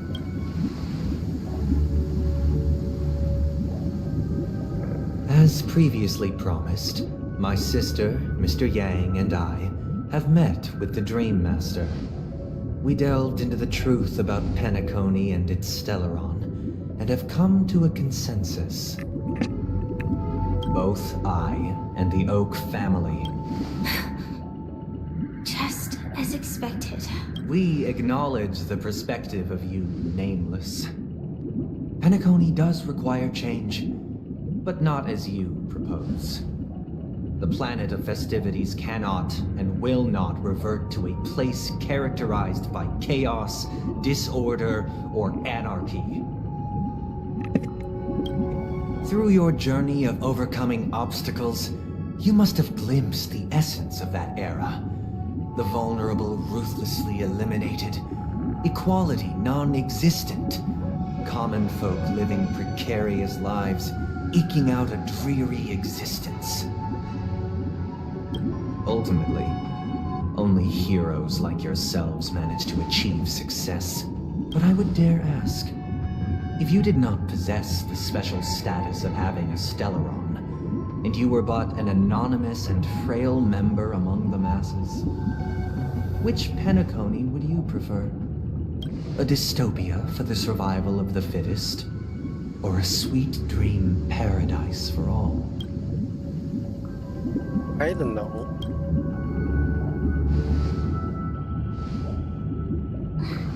That's not the point! Mr. Sunday, even if the members of the Oak family can't fully agree on what to do about the Stellaron, now's not exactly the time to be holding an extensive discourse about the Stellaron issue concerns the life and death of everyone on Penacony.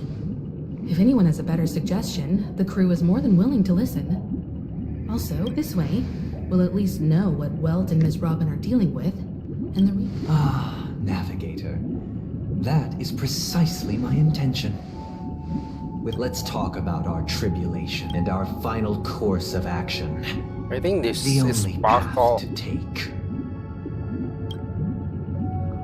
I don't think that he is Sunday.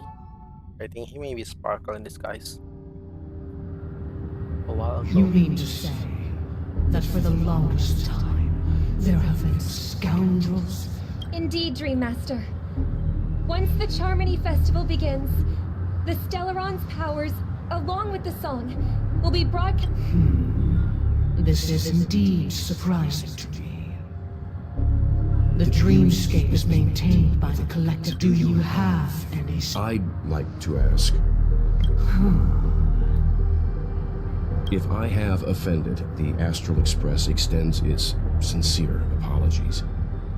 But the current circumstances are dire and Dream Master, it's just to prove that the Charmony Festival has nothing to do with the Stellaron.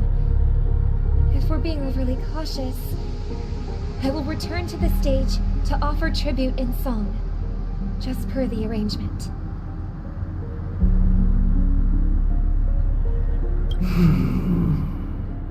Sunday, Robin. I've watched you two grow up and know your dispositions like the back of my hand. Both of you, right now, can surely be lauded as their most devout advocates. I already know your resolve. The magnitude of this matter is enormous and cannot be taken lightly. Since Mr. Yang has asked with such earnestness, I will personally respond in kind. If there is a need, the entire Oak family will be mobilized to heed your call.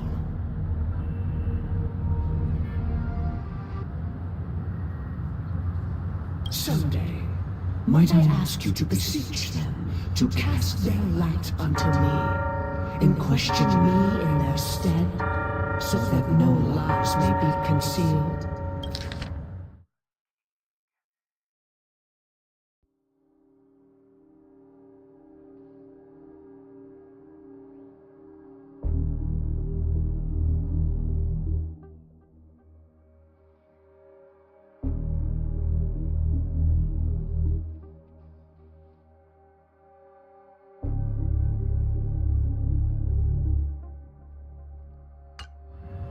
I will do as you command.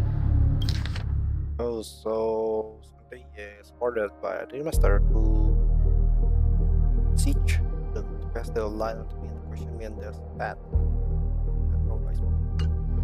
Robin, could I entrust you to be present as witness, to document the truth? I will do as you command. May thy will be carried out. Oh, triple-faced soul. Please sear his Let us begin. Understood? Are they Question. Have you devoted your life to my your control god? or something? Never worshipping other gods? Naturally. Do you love your god as you do yourself? Naturally. Have you strayed from the path expected by your god? Never. Have you ever been inordinate with your asks of your god? Coveting more than the foundation of the creation itself? Never. Then, a final question. Do you swear to fulfill all... With the Eon as my witness, if I do not deliver on my words, or They have seen your faith. Just a moment. I have another question. To my understanding, the family's harmony and the god you both mentioned, are they truly Shipe? Mr. Yang should know that those belonging to the family toil together as if they were kin. Such a delicate and complex symphony. Which other god could perfectly harmonize it? Therein lies the problem. It isn't an outsider lurking in the shadows who changed the harmony, but a dissonance that has surreptitiously emerged from within. In the distant past, there existed an Eon. With one flick of the wrist, they crafted the laws of the cosmos. Their followers formed the Beyond the Sky Choir, spreading solemn and reverent hymns throughout the universe. Later, they fell. The route traversed by this Eon clashed with the harmony, ultimately being absorbed and fused into it. The chorus that once reverberated across worlds fell silent, and when it echoed anew, it was transformed into the hymn of harmony.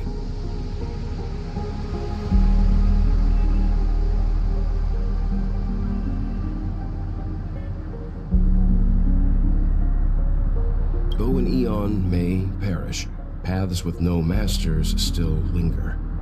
In the all-forgiving harmony, echoes of bygone dissonance may subtly arise.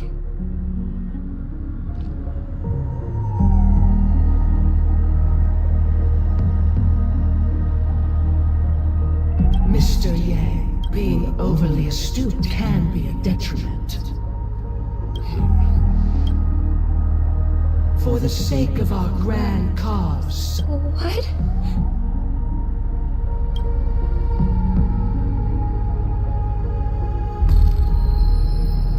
Oh, lap. Sorry, Robin. It's just you.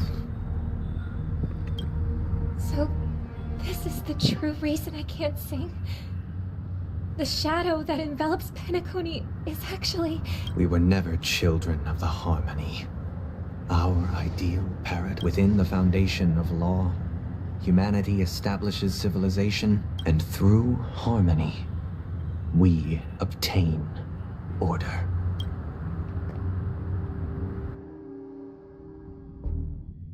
Unbelievable. To think that there would be... What have you done with Mr. Yang and Miss Robin? Don't worry. I just gave them some time alone to ponder their fates. You should know that these actions make you an enemy of the Astral Express.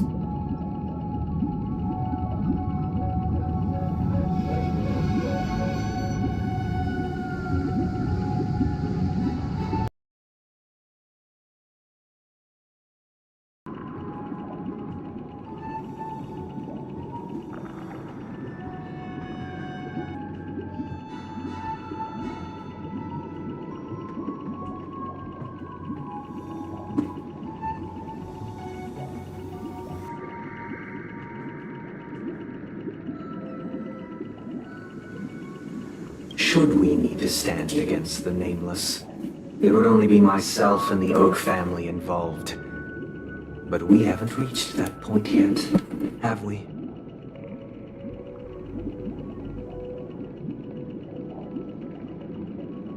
Your efforts for the justice of Penacony are evident to everyone, and have been widely observed. Smart kid. You're just as sharp as the other one. If it is the order that drove you to imprison Welt and Robin, and you're using them to coerce our compliance, then there'll be no point in entertaining any type of discussion. You're mistaken, Miss Himiko. They are in very safe hands, and just as the family has always proclaimed, no Penacony in the entire universe have witnessed far too much innocent bloodshed. The strong wield their blades against the weak, and the victors push the vanquished to the brink of life. Natural selection. The world abides by this principle, establishing the well-being of humanity atop the corpses of the downtrodden. Only we, or rather, I, possess the power to put an end to this farce. So you've decided to resurrect a dead Eon? No one's ever done such a thing. If Miss Himiko is interested, let's draw back the veil and speak candidly. I'm willing to divulge the unembellished truth as to the intentions of the Order's Pathstriders, so that you will make better judgment for the Astral Express, for Penacony, and for this stretch of the universe. Words can hardly do justice to the beauty of that ideal. So, come with me, everyone. Let us retrace our steps and see once again where this road leads. Huh? Where'd he go? Welcome. This isn't any location in Penacony's dreamscape. It's my inner world.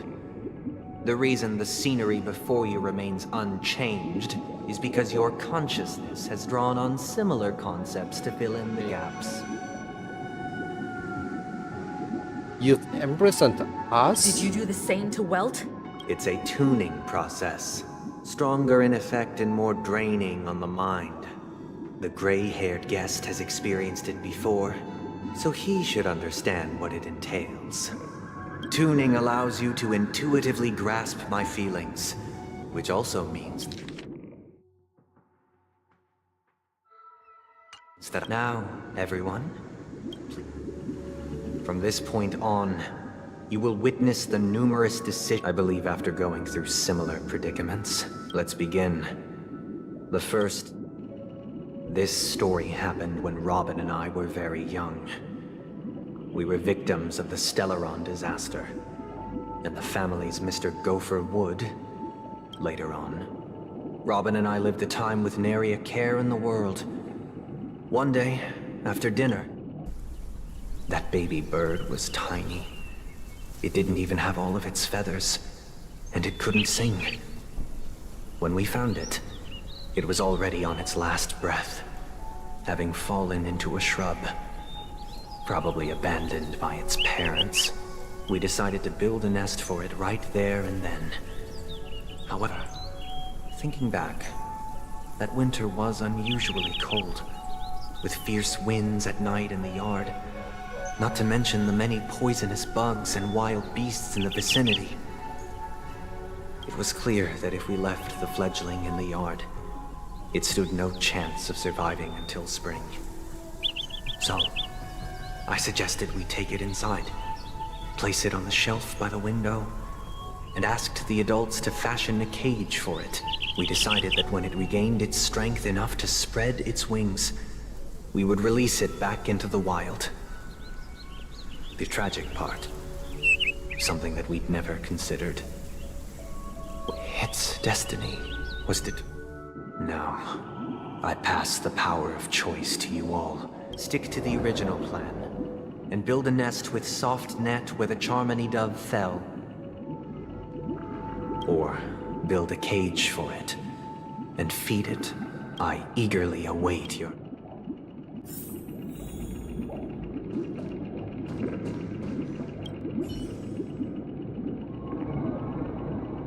I can't decipher his intentions right now. Even if I was gonna release it back into the sky, it'd have to be strong enough to fly first. If I left it...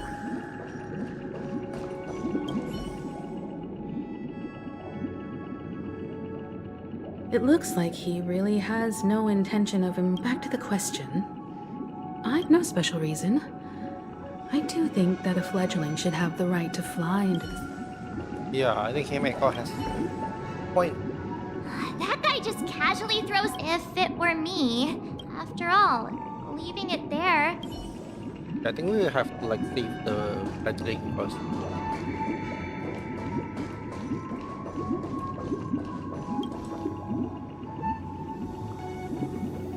I'm happy to see that you made a choice similar to ours. We passionately nursed it back to health. I watched it for a long while by the window. Probably about 3 or so days. Finally, on the 137th attempt, it succeeded. The fall shattered its wings. It writhed helplessly in my embrace. But it was all for naught. I deeply regret the choices we made. This story happened when I was appointed as Bronze Melodia, a position exclusive to the Oak family, charged with listening to the problems and vexations of Dreamscape. It was during that period that I had the opportunity to hear voices from all corners of the Dreamscape. Joy. He was a dream chaser and an illegal stowaway. Just like the rest of them, he came to he told me, I sold everything I could at home. The house, the land. He had a plan in place. He would buy back his children once he had made his fortune, and enjoy Penacony's beautiful dream with them. Alas, after hearing the Dream Chaser's story, I immediately appealed to the Bloodhound family to cease their pursuit. That way, I'll tell you the outcome soon. Will you do as I did, and try to convince the Bloodhound family to... Or will you remain silent, leaving him to languish while the Hound... I look forward to everyone's decisions.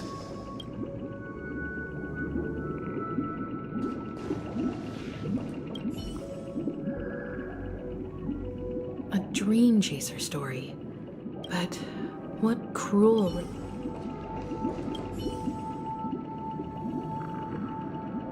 This question... I'd probably choose to ask the Bloodhounds.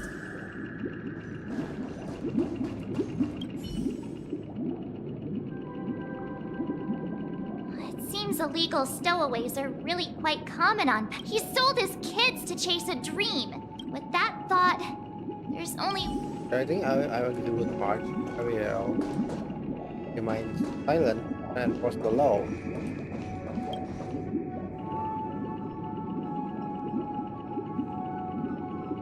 It seems you, like me, are pondering whether a different choice could have led to. Say he never gets caught. He would only die from delirium. The methods with which illegal stowaways should he be apprehended. Could the hounds afford to turn a blind eye? As to your choice, I once again offer mine. And the story this time. This story happened the day I was appointed the Oak family head. What surprised me was that the Dream Master had only come to deliver a letter to me. He let me read its contents. The letter contained the usual pleasantries, anecdotes from her travels. Nothing. Do you know? My sister, of course. But why would you personally visit me to help you grasp the full scope of this? From what the letter indicates, she must be in Caspaline. Correct. A stray bullet. A war has broken out on that planet.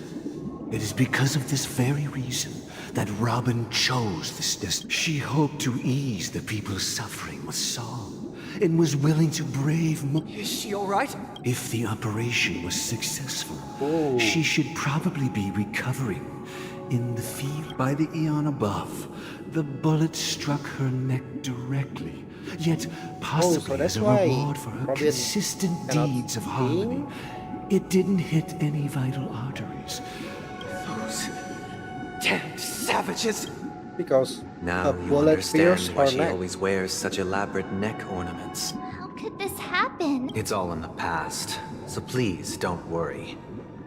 I share this in the meager hope that you will likewise. I've prepared one last question because this is merely a figment of imagination. A night. Would you still support Robin's journey? Yeah, of course I will still support her journey because what you want to do, right?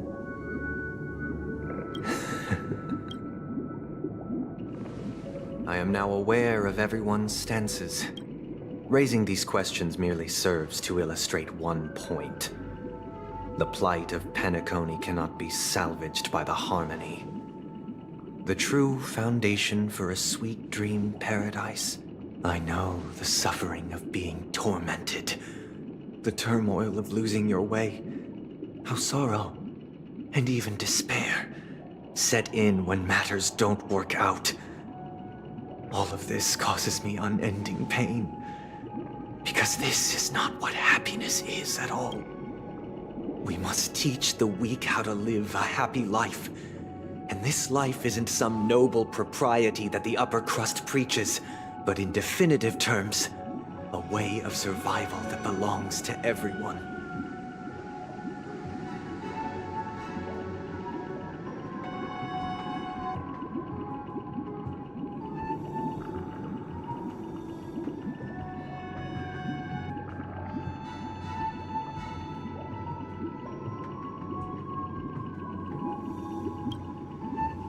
So what is your definition of living a happy life?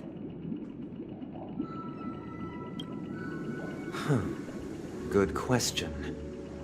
Human consciousness is fundamentally an illusion, a cage known as self-worth. People lured in by this illusion make mistakes, yet still ask that external influences bear the burden. When one mistake after the next permeates the masses, they become impossible to trace. Thus, the amassing of these individual cages culminate to form a prison. A place nature is always accompanied by predation and sacrifice. Its antithesis is known as order. That is what I want to do. Unite people's happiness under the banner of order. They won't need to make bitter choices any longer, nor face the weaknesses of humanity. They can cast aside their primal Simply describing thoughts is far too abstract. So allow me to provide a simple example. During these hard-earned rest days, people are given the chance to extricate themselves from the stresses of every day. And it is only on these days that people do not have to adhere to the law where the strong prey on the weak.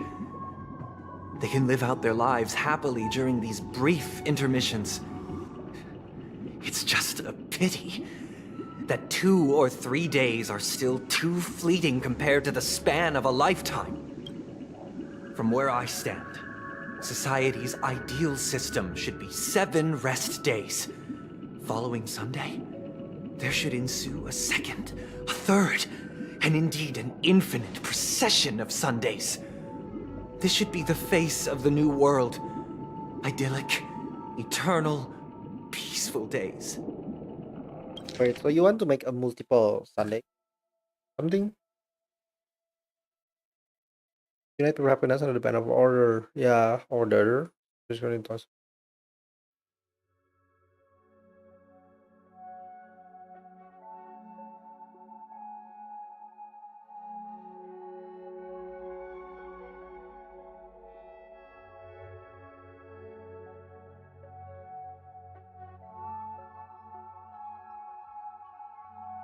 Interesting. It's interesting how some text in this patch really touch a lot of conflict in real life. And thus, every person can return to their base selves in this utopia. Some gaze in reverence at the stars, pouring their whole beings into calculating the distance between us and the isolated world of Pagana. Meanwhile, some seek refuge in quiet corners, holding one another. Honey, there would be no need to bear the hardships of reality. Only in this way can humanity, Miss Firefly, you who are stricken with entropy loss syndrome, you of all would surely understand this.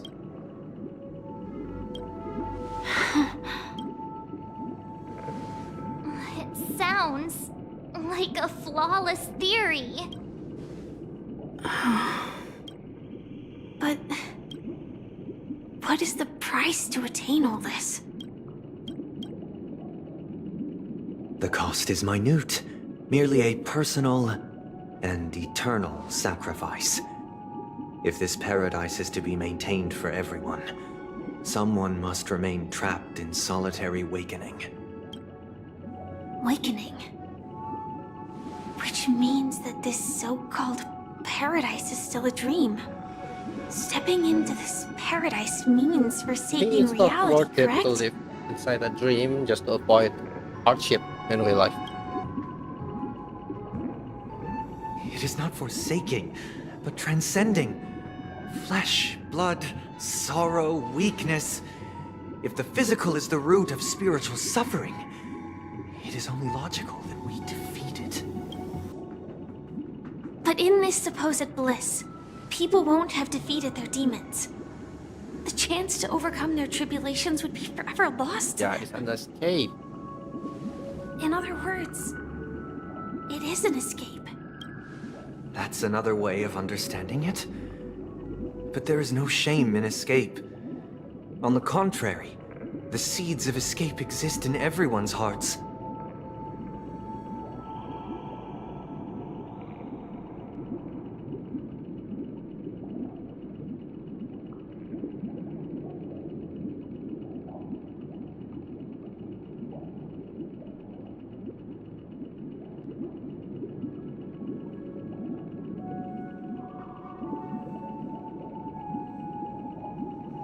Don't you agree, Miss Firefly? And as to why we sleep, it is because we are afraid to awaken from our dreams. But this is not in conflict with the grand plan. Only in acknowledging this can we truly understand the frailty of human nature, and from there, show compassion and protection.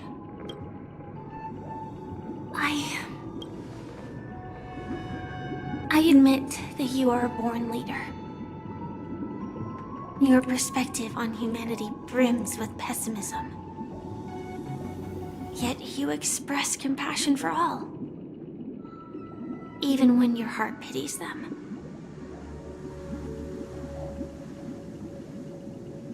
But unlike you, I live for the self. From my perspective, individuals making choices for themselves is their birthright. The want to escape may be innate in the weak. But whether they are weak or not, it is not up to another to decide. Perhaps in your mind. Because I don't think so. Yeah. People can see you weak, but it depends yourself. Since Miss Firefly has said her piece, the Astral Express will also naturally give you our answer. We'll leave it to you. Just as Mr. McHale.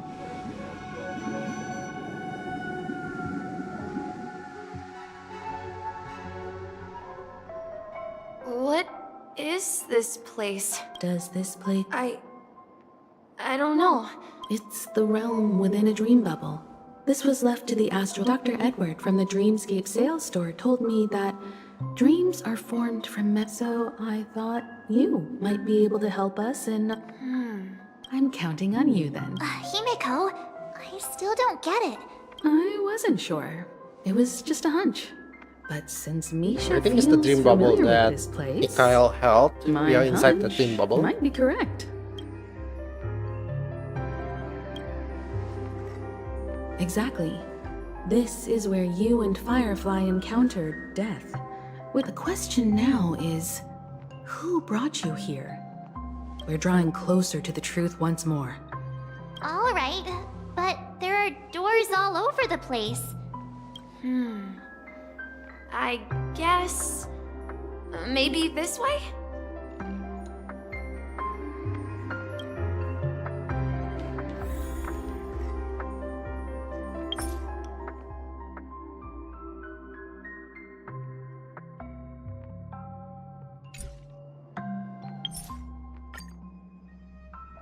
Okay, I think I'm going to pause the stream here.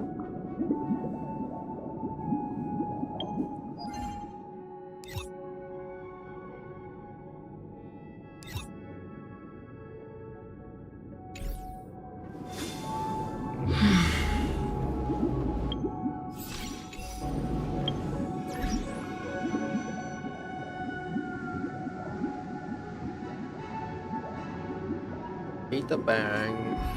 How can I see the progress? Event, maybe.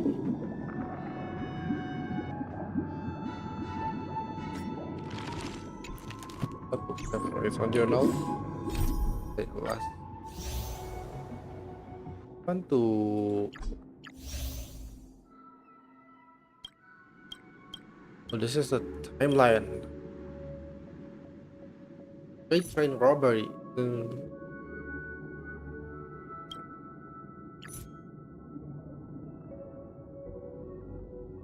Okay, so there are like 4 timelines here. The first is Robin. One is actually Sparkle.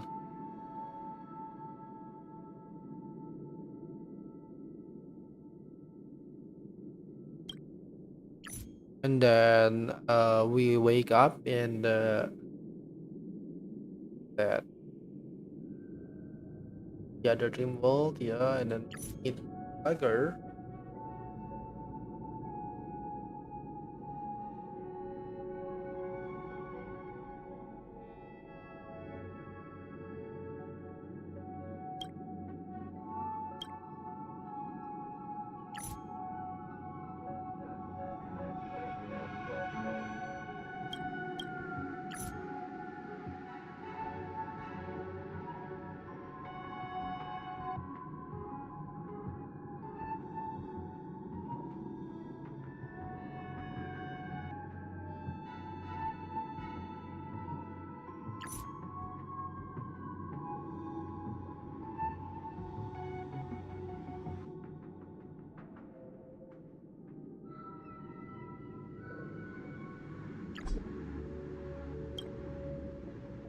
Well, okay. I'm going to take a break here. Like at the moment, we reach the conclusion that maybe someone behind all of this is actually Sunday, and Sunday just question us maybe about like the what is the true meaning of living, because like most of the people avoid pain by going to the dream world kind of stuff. So yeah, I'm going to end the stream here, and I will continue this story again like tomorrow. Yeah, I think this is one of the longest story quests so far. But yeah, it's been good. So far it's good. They are still building the base, I believe. So yeah, I'm going to end the stream here. Thank you for anyone that has come by and maybe watch this in the future. See you guys later. And goodbye.